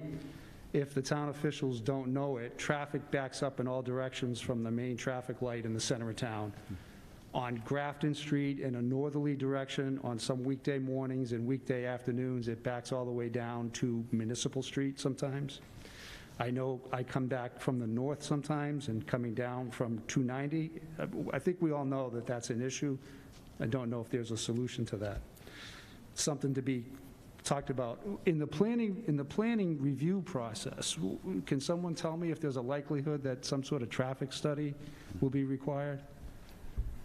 There's a full traffic study requirement, a fiscal impact analysis requirement, and an environmental study requirement. So that will be fully fleshed out during the planning board process. Great, that's what I thought. As well as this project does abut Main Street and Maple Avenue. Those are Mass DOT roadways, not Town of Shrewsbury roadways. So a full Mass DOT traffic review will be achieved as well. Speaking of which, to go off track for 1 second, will the crosswalk that was taken from the post office across the street, it looked like it was ground up, I don't know if that was for paving, is that going to be put back if it hasn't already? Yes, they're working on that currently. If it won't be in this, before the snow flies tomorrow, they will be in the spring. Maybe for the town planning director, is my understanding correct that there's an underground culvert that takes stormwater runoff from the Beale School parking lot, brings it underground down toward Knowlton Ave, and the water dumps out in the wooded area next to the Patton School? And I'm just wondering if there is. I imagine that would stay to help divert stormwater runoff? I know there are some utilities under the ground there. I think this is actually a better question for the DPW director. DPW. So Jeff Hallen is with us this evening. Jeff, I don't know if you want to add a few comments. Mr. Hallen. Sure, no, go right ahead. Jeff Hallen, DPW director. I believe that is correct. There is drainage that does run out and comes out behind Patton School. Okay. It seems to me that patch of woods is very important to help with the stormwater runoff. Snow removal. in the case of a bad winter, I know I'm getting into planning issues, and I will stop. I just was looking at the parking plan, and I was wondering if the designers are considering what to do in the event of, heavy storm, heavy snow, and that's just something to think about. So that would be done during the site plan process. Typically for these types of projects, we have conditions under special permits where if snow cannot be moved out of the sight lines, that it has to be removed by a snow removal company. Probably taken off site, I would imagine. A couple of quick comments, and I'll be done if I can. There was general comments earlier about the need for a community center for young kids in town, and I have seen the crowds of kids coming up to the center of town at the end of the school day. I've been working from home recently. I will say on the town's behalf, in the last 20 years or so, we have 3 new schools, 2 new fire stations, a new public safety center is under construction, a senior center. It seems like our tax dollars have been well spent in the last 20 or so years where we've invested in the community. The library, I know some folks in the community were against the library, which I did not understand. I think the library is a great resource. So it seems like we have a lot of resources in town, and maybe from the town's perspective, maybe with the way the world is changing every day for us, maybe something like a multi-generational facility, multi-generational program between young people and seniors, maybe that's something that's not too far off in the future. I think there are solutions and cost-effective solutions to problems like that.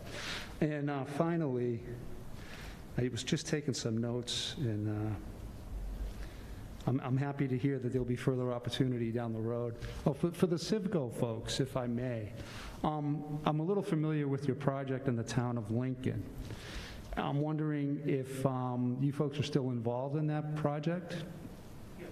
You are. And can you tell us a little bit what your strategy is as a company? I know you listed about 8 projects in town, and what's your long-term plan for the Beale Commons?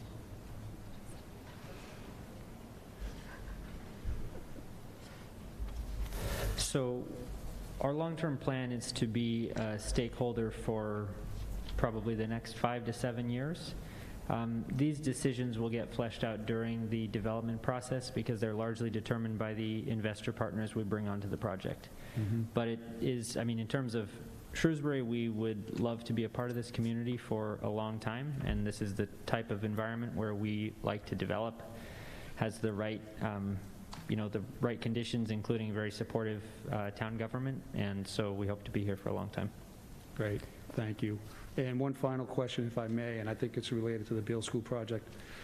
Can somebody from the town explain what's happened recently with the downtown parking? And by that, I mean, as best I can tell, it seems like there has been a net loss of on-street parking. I want to believe that that was by design.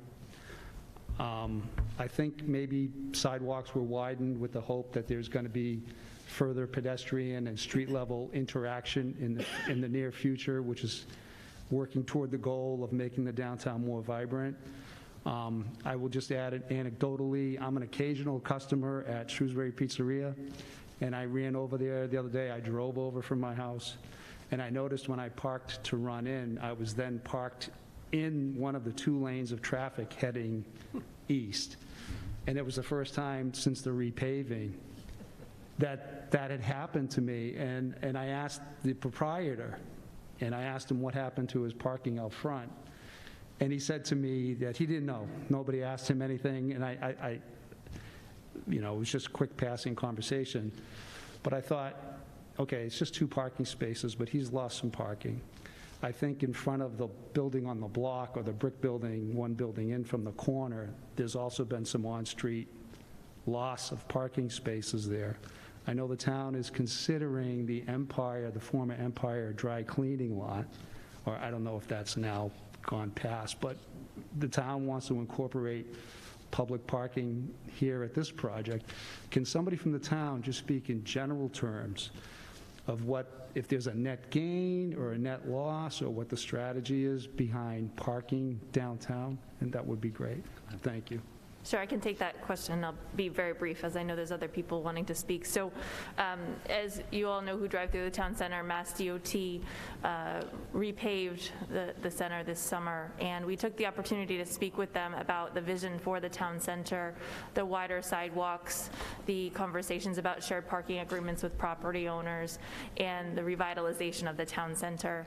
And at that time, members of the Board of Selectmen, myself, Mr. Cahill, Mr. Mizikar, and members of DPW met with DOT, as well as the Town Center Association, to advocate for those wider sidewalks, with the understanding that there would be a loss in parking spaces, but that this summer and this fall and potentially next spring, there is availability for parking at the current Beal School, and that we're in discussions with Civico about public parking spaces. So we believe there was about 11 spaces lost.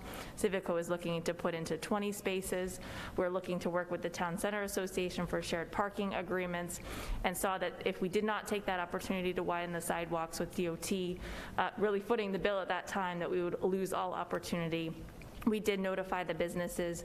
We did go out and about. Mr. Cahill and his team actually walked door to door to discuss that with them. So we felt that that opportunity was not lost, and we are seeing the effects of people walking in the center now, and appreciative of that. Any comments from, more comments from people who haven't spoken yet?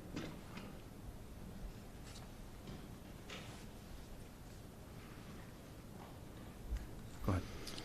Good evening. My name's Paul Zekas, 1 Beaver Drive. I know all of you in the front of the room tonight have worked very diligently on this project. I respect your positions. I'm going to share a little different perspective today. As a former student of Beale School, I have some fond memories there, so forgive me if I get nostalgic, but I think it's important, you know, somebody mentioned the overrides that we face on an ongoing basis. It's important that we maximize the revenue stream from this asset, and it's a signature asset that the community has. It's a landmark location, one of the largest in the center of town that will likely be developed in the coming years. Can someone tell me what we're selling the property for?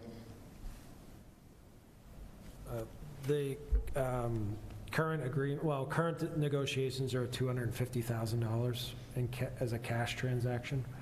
$250,000. Correct. Half the price of a single-family home in Shrewsbury.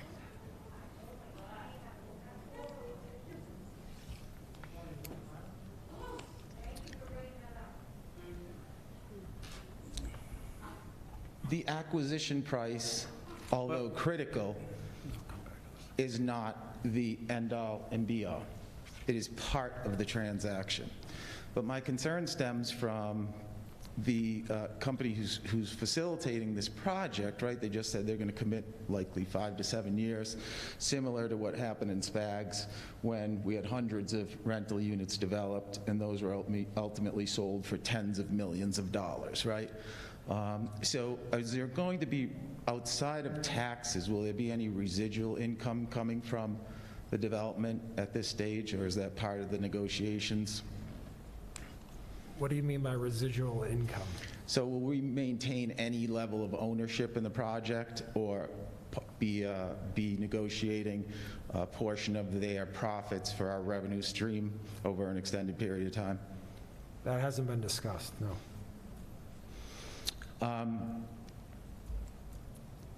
Ms. Miller got up and talked about the intent of the district in the center of town.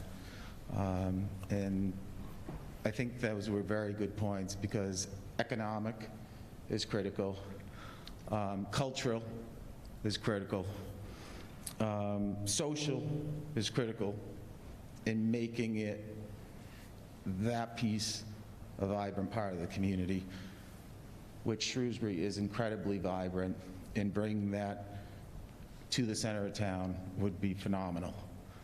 I don't see that 65 units of housing helps us with any of those things. The 65 units are not going to significantly increase revenue streams of local businesses, because there's already thousands of people who can walk to those local businesses. I think we've got hundreds of rental units going on, and that is a tremendous economic base for the town as well. And they're all over, scattered all over the community, as all of you know. So I think the 65 units is something, at least in my neighborhood, that people are concerned about, but people don't come out to talk, and they talk in the neighborhood and the streets, and they all want an ambassador. But I think we really need to look at that as a legacy project, because that's what it's going to be for all of you as well. And I think there's a more effective way to do that. The retail component, granted retail is difficult in today's day and age, bringing the right tenants in there is going to be more important than anything, whether that's 6,000 or 8,000 or 10,000 or 12,000 square feet. But I also think, having driven by that location every day at least once for my entire life, the playground in the back, the ball field, I know it's small, but it's played an important role in a lot of people's lives, watching their kids finally hit the home run there. And to downsize that in such a significant way, I think will negatively impact some of the community spirit that we believe is so important to the success of our community. So I would just urge you to potentially, I know this is a process, and I know you've worked very hard at this process, and I know these things do not come easily, but I would urge you to maybe look at it from a different perspective, because I think we can accomplish all of the things that we're looking to accomplish by putting together a vibrant retail center at that location, having plenty of parking for all of our other businesses, and maintaining the open space and the playing fields that we have there, which folks can enjoy for many, many years to come. So thank you for your time tonight, and appreciate all the work that you've put in. Thank you. So just real quickly on the price, because I heard some feedback, there are other components in addition to a cash purchase price. There's remediation costs. When the Beal project was underway, there was an estimate to refurbish that facility. It was over $16 million. So to just look at a property as a price, it's a larger value assessment than just looking at what a parcel of property is, whether it's half the price of a residential house or not. That's not the only price and the only consideration. So just to put that into context, that there are additional expenses. In terms of economic value, the long-term vibrancy is through a multiplier effect. When you have the built-in residents that will frequent those businesses, you'll get a higher quality of tenants in the retail area that in itself will flow naturally down through tax revenue locally. So looking at it in the overall context, that is the way we're looking at it. So $250,000, it's $250,000 plus a development of a $23 million investment, conservatively of $150,000 to $200,000 of tax revenue every year, plus excise tax on vehicles, plus meals taxes on a regular basis. The property right now is tax exempt. So that is just additional context on that price to understand that it's not just dollars, that property is 100 years old, which will require remediation to also dismantle that property. But when it was looked at, it's $16 million plus as a school to refurbish, never mind as any sort of repurposing as a commercial commodity. So there are other things that we have considered as part of this process. And also the free market, when it came to responding to the request for proposal, that's what various folks, I'm sure, looked at, and that's why we have the type of proposal that we do today. It's a very vibrant project, and it's also what the market dictates. As a follow-up, thank you. It seems like, obviously, you're a proponent of the project, and you kind of laid that out, and I think that's why so many people are fearful to come forth and share their opinions, because you know, a lot of those decisions have already been made. But the $16 million was not to demolish the building. And private entity can do it much more efficiently and for a lot less money. So I think that is, you know, I mean, we can be intimidated by the costs of, you know, asbestos is in that building. Yeah, we breathed it in as kids. We loved it. It was great. Mrs. Panucci didn't mind it, Mrs. Donahue didn't, Mr. Pahigian didn't, Mr. Cacciadorian didn't. It's just the way it works.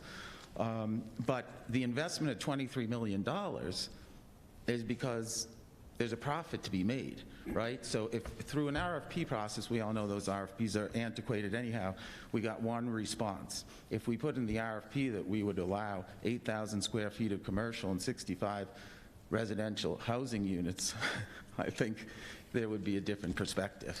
So, but nonetheless, I understand where you're coming from. Again, you can argue it on both sides, but please give some consideration to limiting the number of units.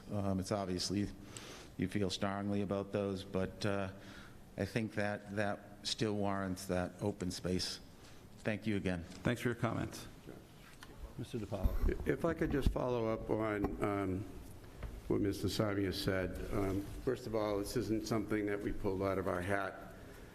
We spent several years with consultants putting this plan together, and it started with the town center district rezoning. This dovetails into what the town center district is attempting to do. I will tell you also, I was on the reuse committee, and we made the recommendations to the Board of Selectmen on how we should approach selling this property. The only limitations that were on this property basically were no single-use businesses here.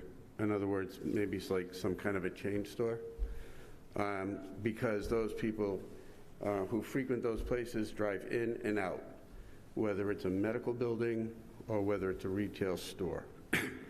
We did not limit and say whether it could be all retail. The only thing we did say, it can't be all apartments. And it was a very broad scope that potential developers could use to put their proposals together. I will tell you, after spending almost 4 years on this and learning a lot about the industry, and particularly the industry pre-COVID, but exacerbated by COVID, commercial development is driven or supported by apartments. If the apartments are not part of a mix, and you saw it down at Market Basket, you saw it at Lakeway Commons, that wasn't an accident. Large commercial, and we're not talking a Lakeway Commons, but large commercial or any good size commercial project is going to have some kind of a residential component in it, or it's not going to work. So that is true. I'm sorry, what? Why it doesn't work? Because for the past several years, as you know, online shopping has gotten greater, and it has taken a lot of business away. Now, even though they say it's only 18 or 20% of the market, it's put a dent in bricks and mortar stores.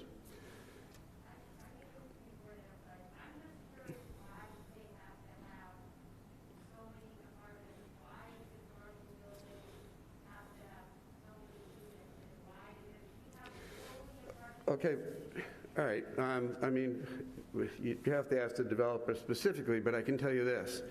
The consultants that we used, commercial brokers who I've known for years, and I had asked, who had no skin in the game on this. They weren't involved in it. They're not even from around here. All said, architects, an architect who's an urban designer, all said, if you want to do something to invigorate that center and create vibrancy down there, you have to have a residential component. That's one for the bigger picture of what we're trying to do in the center. I can tell you beyond that, that without a certain mix of residential properties, which traditionally are much more stable in terms of income than commercial properties, particularly the food industry, they're not viable. So that's what we're up against. A couple of things here. What's the ultimate goal here? What are we trying to do?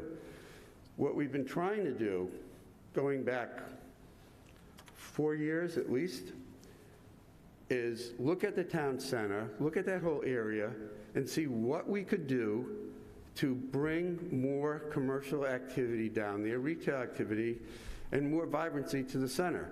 It was in the master plan. It was in the town center study. This is not something new. This isn't something we just took out of the air. This is stuff that's been discussed and studied for several years. Now, you could argue about how many apartments might be required to make it viable. I can tell you that people in the industry would tell you that 65 isn't even enough. Whether or not, I'm not saying we should put more than that in there. I'm just telling you this. You got to look at it from a developer's perspective. So,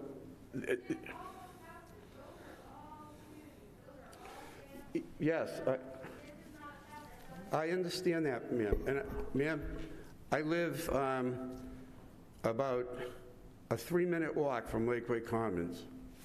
Okay, so I understand the impact of a large development. I'm not telling you that there's not going to be an impact. I'm telling you for what we're trying to do, if the town wants to see what the master plan says and what the study was about how we work in the town center, then this is what we have to do. If we don't want it, we could keep it open space. It does nothing for the tax base. It does nothing to try to reinvigorate the center. We could do that, or we could change the scope of what we would allow there, and make it a single-use property. We don't think that that's a good idea. So these things are trade-off and they're value judgments, and it's important to hear what everybody's saying. What you said has not fallen on deaf ears, and I can tell you this whole idea about maintaining open space at the Wesleyan end of the property, and you can argue about how big it should be or shouldn't be, has been from the first hearing we had in the reuse committee, that we made the commitment to keep open space down there. So we are listening to what you're saying. It's a balance. This is a process. This could take a while. This is going to evolve over several months before it even gets to the planning board. But I guess what I'm trying to say is these numbers didn't come from nowhere. They came because this is what the market says is required to make a project happen. And I can tell you that part of the reason we only got one proposal in this process was that there were multiple businesses that took out those RFPs. And we went back and asked those companies why they did not bid. And they all didn't bid because all they were interested in is putting in residential, because that's where the market is right now.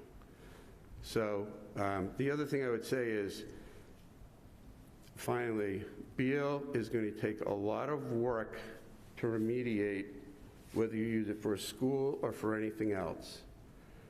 And whether it's $16 million because it's a public job, or it's $14 million to take prevailing wage out, which they usually say is around 20%, you're still talking a considerable amount of money. And to invest that kind of a money in a building that big, you would not get the return that would make it viable. So, and we also didn't tell anybody that they had to tear the building down. Nobody came forward and said they wanted to maintain the building.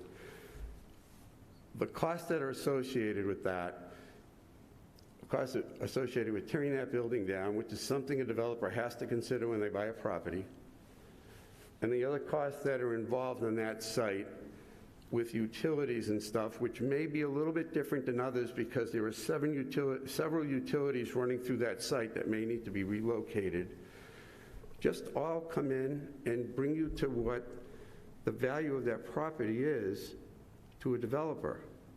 And we had 3 different entities look at what that property's worth and analyze it not as here's a house, it's 4,000 square feet, it's worth 800,000. They looked at it from the income basis, all the way through, depreciation, all the financials. And they all said, as the high point, it was $500,000. Now, we're in negotiations and can't discuss with you everything that we're talking about, but that is the number that our consultants told us. And in the process of negotiations, that's where we are. So there's been a lot more thought that's gone into this than what people may think, and we certainly didn't jump at this just because Civico came in with it. We've been doing this since what? Probably, well, actually, the RFPs came in January, and here we are already, we're in December. So this has been a long process. It's an iterative process. I'm sure we're going to have more hearings. We want to hear what you have to say. I'm sure they do, and we'll see where it goes. But people shouldn't jump to conclusions when you hear numbers or dollars, or you hear number of apartments or whatever. You really need to hear the whole story, and you're not going to get that in an hour or two here. There's a lot of information out there that's on the site, and we'd be happy to share it with you. But there's been a lot more thought that went into this than what people might think. Mr. Chairman, if I might just say, I just want to comment. I didn't catch Paul's last name, Mr. Z, I think his name was.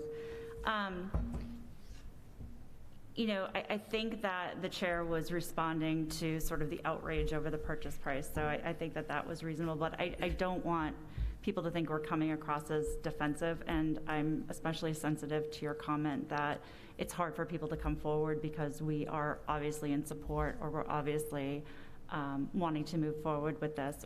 I'll speak for myself as a board member, do feel that the proposal met all of the critical components that were identified, which included a lot of community feedback.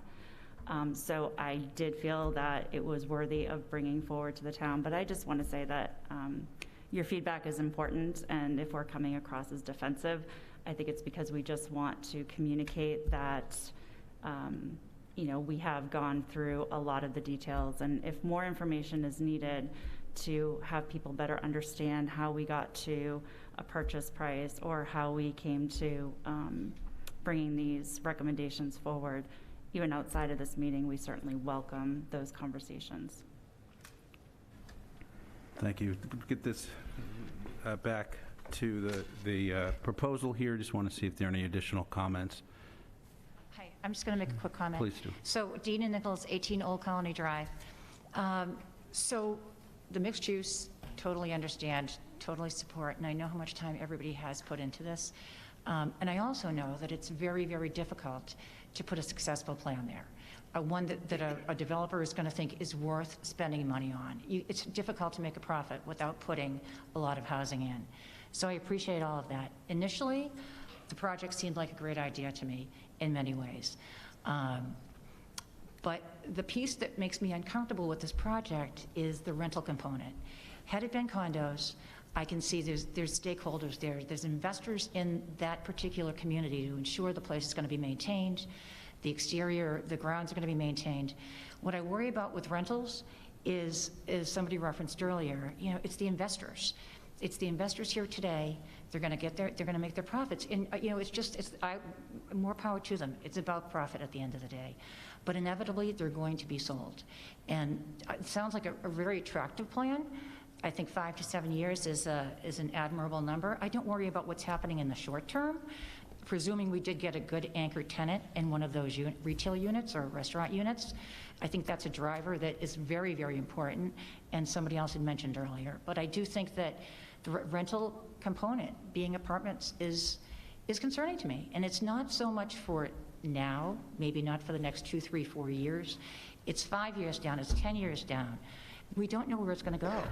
And it's too often we've seen what happens when they get turned over, and then they're redefined in terms of the purpose. And what about the land in the back, the park, et cetera? I'm not saying this needs to be open space. That would be ideal, but I'm not saying that's what we should be doing with it. However, I do feel uncomfortable with the entire, with 65 apartments all being rental apartments, not being owner occupied. And so that would be my bit of feedback. Thank you. What was not spoken yet? I know it's getting a little later, but we're here and want to hear from everybody who hasn't had a chance to speak. Hi, I'm Ron Hughes. I live on Westwood Road. How big is the overall plot that you're working on? It's a little under 4 acres. It's a little under 4 acres.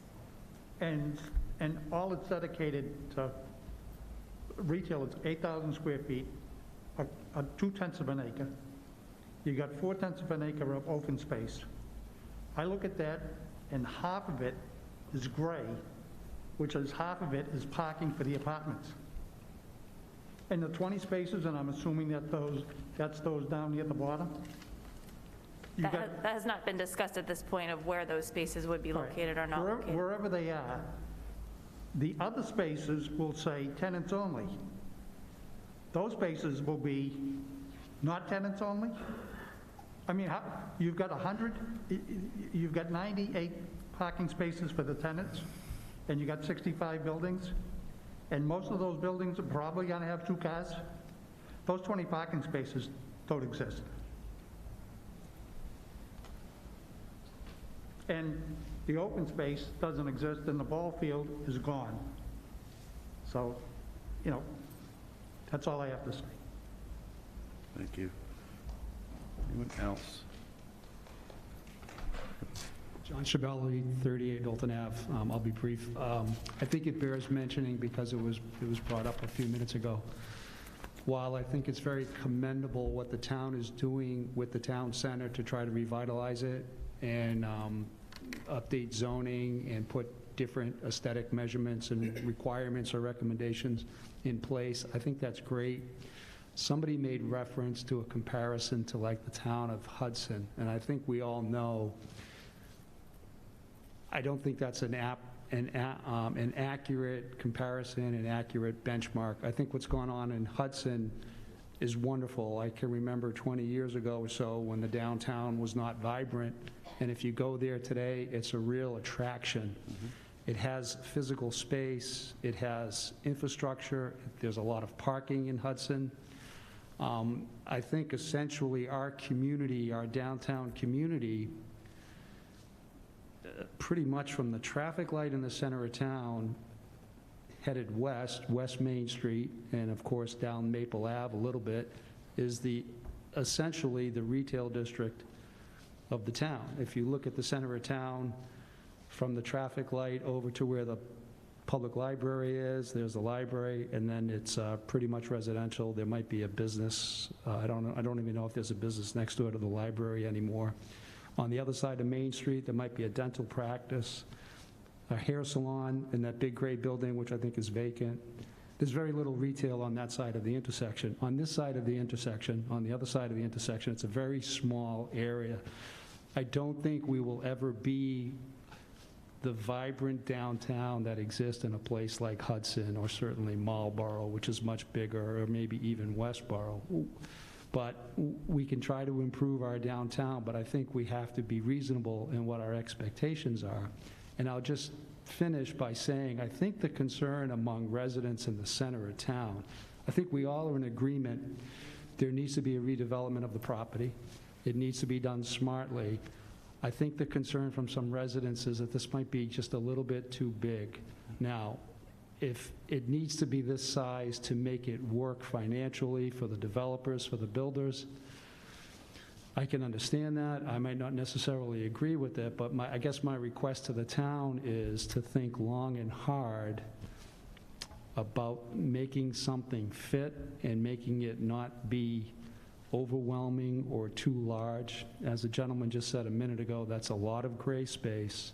There seems to be a willingness to sacrifice some of the green space, which I am strictly opposed to. I prefer not to see that happen.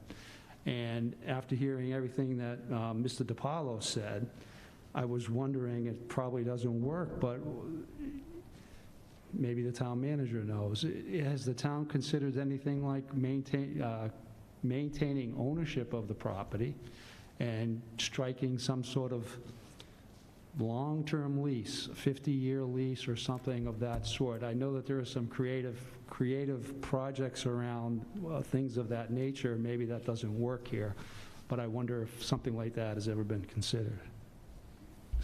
Go ahead.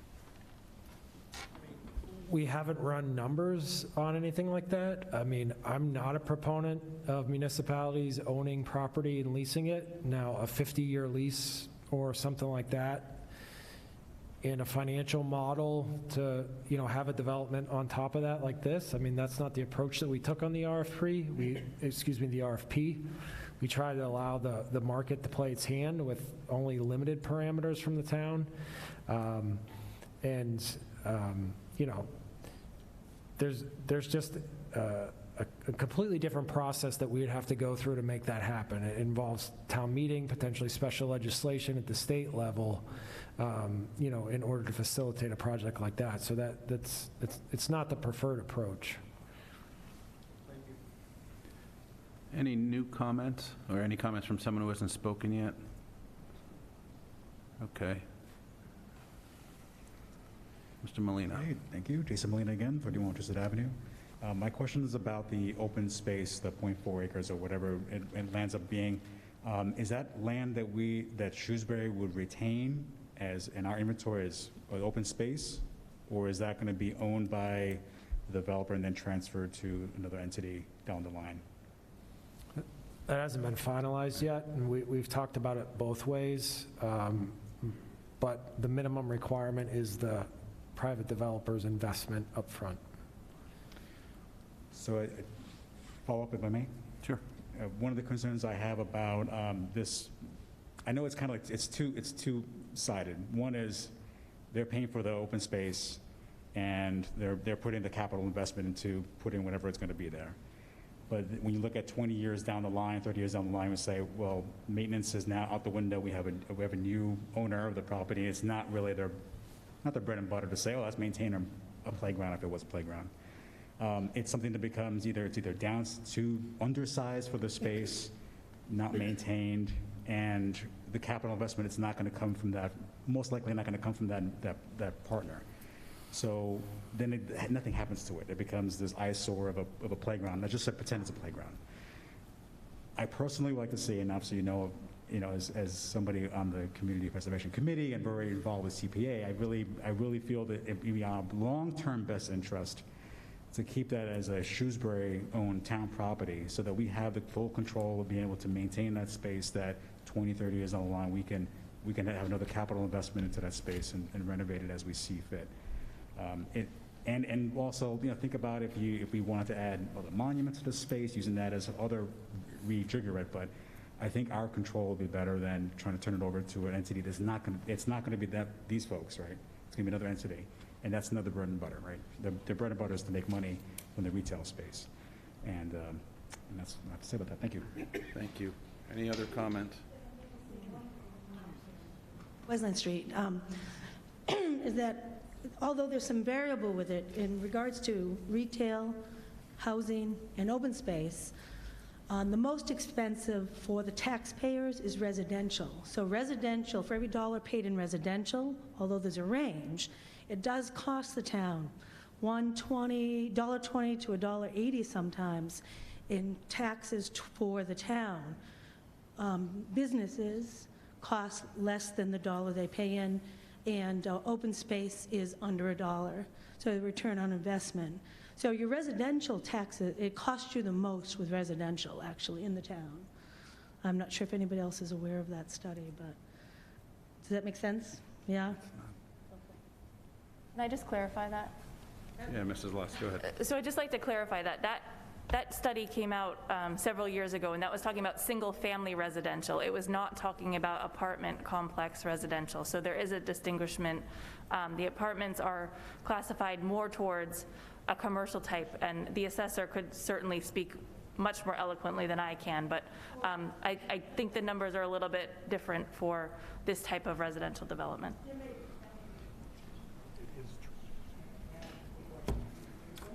breakdown of the 65 apartments, how many one-bedroom, two-bedroom, and if there's any, generally what that breakdown is, out of curiosity? Basically half, 1 and 2 bedroom. Mr. Ricker? So, in listening to Mr. DeHallo's comments, it strikes me that when you put out the RFP in the beginning, you said you didn't want apartments, just apartments. But right now, we're talking about 83% of this project being apartments, okay? Any way you look at it, say Beale School, say it costs $500,000 to knock it down and to get rid of it, okay? Any way you look at it, this is still a good deal. Now, I'm not going to say that this is not a good proposal, for all kinds of different reasons, although, as you know from my previous comments, I'm a little bit concerned about the number of apartments that we're talking about here, and parking.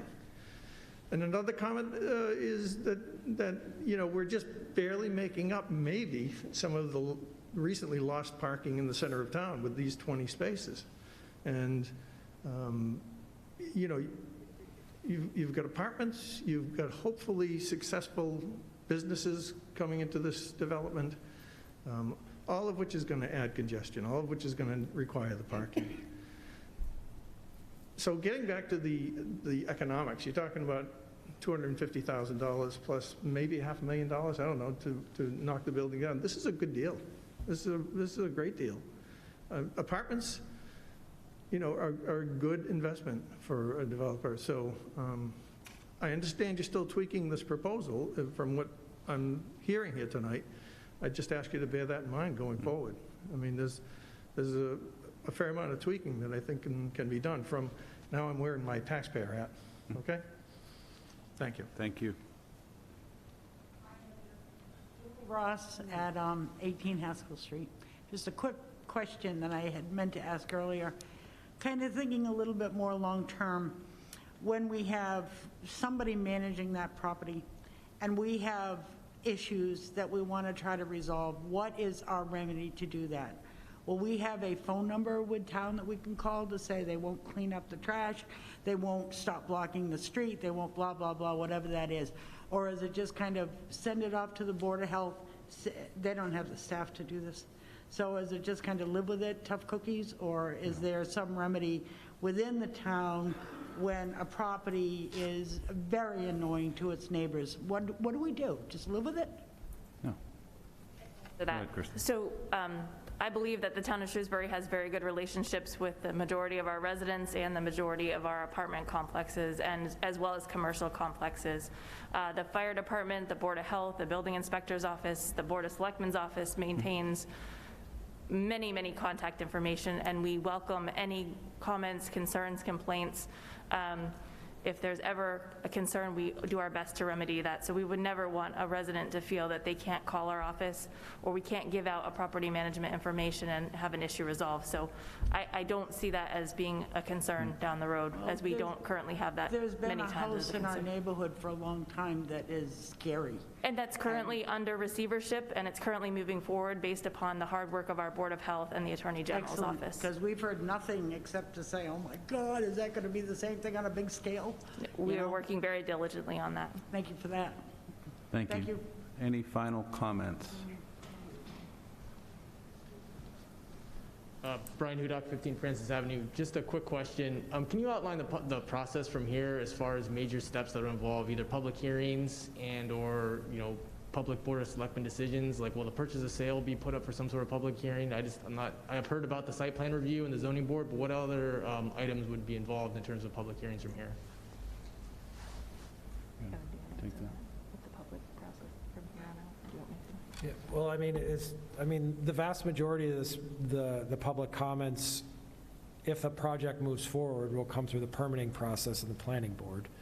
The Board of Selectmen scheduled the public hearing this evening in order to receive this feedback, and this may be my last time to talk. I want to thank everyone for coming. I learned a lot, not only about this project, but about your feelings on a number of matters, and I appreciate everyone coming out this evening. As the board takes these comments back, depending on the scale of changes in any direction, it'll be up to them, whether they want to hold another public hearing to gather more feedback before they would enter into some land disposition agreement or not. Now, a land disposition agreement would give the developer the opportunity to move through that permitting process.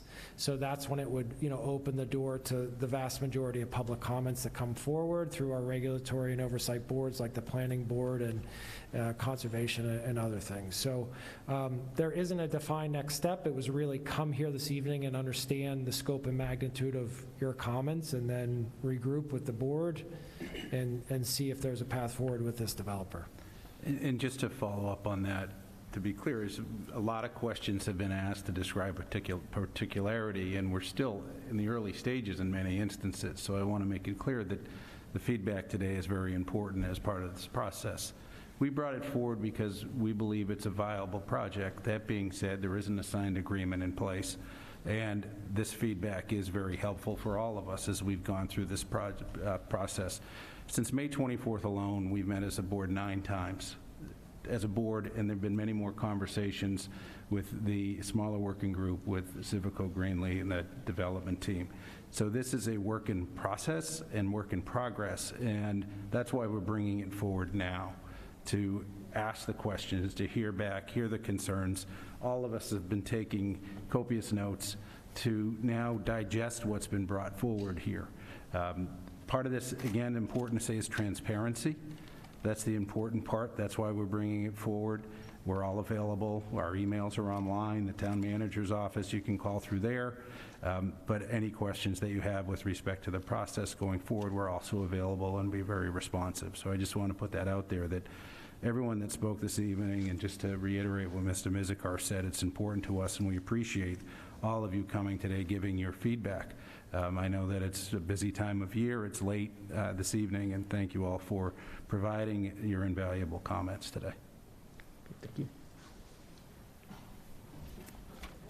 The Board of Selectmen will just make a recommendation, correct? One way or the other? Or do you folks have a defining action to take on this project? Yeah, we do. We'd have the power to sell. Any final comments? I know it's getting late. Hi, my name's Nora Perry. I live at 14 Wilder Road. I think what's important to think about is the success of our community. Something new and shiny sounds exciting, but I think we need to look at why we're not attracting people to downtown right now. I look at the Amici property, and I've seen it there for years. We can't keep businesses in 3 of those spots. Why is that? And at the end of the day, part of it is it's not easy for people to come in and park. And I know nobody wants to think about that, but now we're gonna bring in all these other businesses. And if I can't park to go to them, then I'm gonna go somewhere else. And I don't know the longevity of these businesses being successful. So I just think it's important to think about where the people are going to park to be able to make these businesses successful. Thank you. David Moyer, 12 Haskell Street. I'll be brief. The other concerns already addressed, traffic and open space. I'll leave a final comment that this is your property. These people will come here and make money and do what they need to do. If it's not them, it's someone else. But this is your asset, and you need to think long-term what you want to do with it. There'll be other people like them coming down the road here, and capitalism will do its things for other pieces of property. So my comment to you, do what's right long-term for the town. Don't necessarily go, there's a trade-off, I get it. You need to do what's right for you. Thank you. Okay, thank you. Any final comments? Can you tell us your timeline in terms of the board making a decision? I'm just curious. Well, right now, I mean, honestly, we're just getting the feedback. We're just receiving this information now. We have to process that, so I can't give you an exact timeline. I mean, it's, as you saw, I mean, we've been going methodically through this and are making sure that we have done our due diligence information. I don't have an answer because we'll have to meet together and talk through what we heard this evening as part of going forward. Okay, thank you. I was going to ask the same thing, but I also just remember the kids and remember them when they're driving down Maple and stuff. We just really need something. And I liked the multi-generation, and I like the retail part of it. But I am worried if we don't get somewhere to have these kids to support them after school, it's only going to become harder as it goes on. I have to go home because I have to put my little one to bed, and he's in middle school. But the thing is we just really have to look at it from everybody's perspective. And you need to look around the town. And I mean, I would never have fathomed the idea that you were going to put apartments downtown because we have so many apartment complexes. I don't know how the idea came up. I understand that that's where it makes money. It's just very hard to think of. Our community was gorgeous at the Yuletide market. Every kid that I know there, the kids were seeing each other. They were with their families. I want to congratulate is it the Shrewsbury Town Center Association. You guys did an amazing job. I can't wait to go. That was the first time I've ever been there. It was amazing. And when you think about building anything, please think about all the community members, the seniors, the kids, and we have to think about the pandemic. So we want businesses to thrive or things. You want to have open spaces so we can extend those outside seating areas and eating. I remember the only place I would go would be the tavern because it had that back patio. I'm just saying, think of it in a big picture, and we need to do it for all the community. Thank you. Okay, thank you. Deana Nichols, can I add one last thought?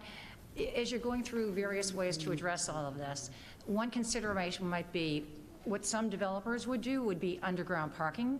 So maybe that's something you want to present to the proponent as an expectation. So just putting that out there as an option on the site if you're trying to come up with other alternative ways to find parking. Thank you. Thank you. Any final comments? Mr. Chairman, I move we close the public hearing. Second. I've been moved and seconded. All those in favor say aye. Aye. Motion passes unanimously. Again, everybody, the slides that were presented this evening, as well as the opening video, are available on the Board of Selectmen's website. So thank you again for coming. We are available going forward. If you have any questions, feel free to reach out to us. Thank you. Move we adjourn.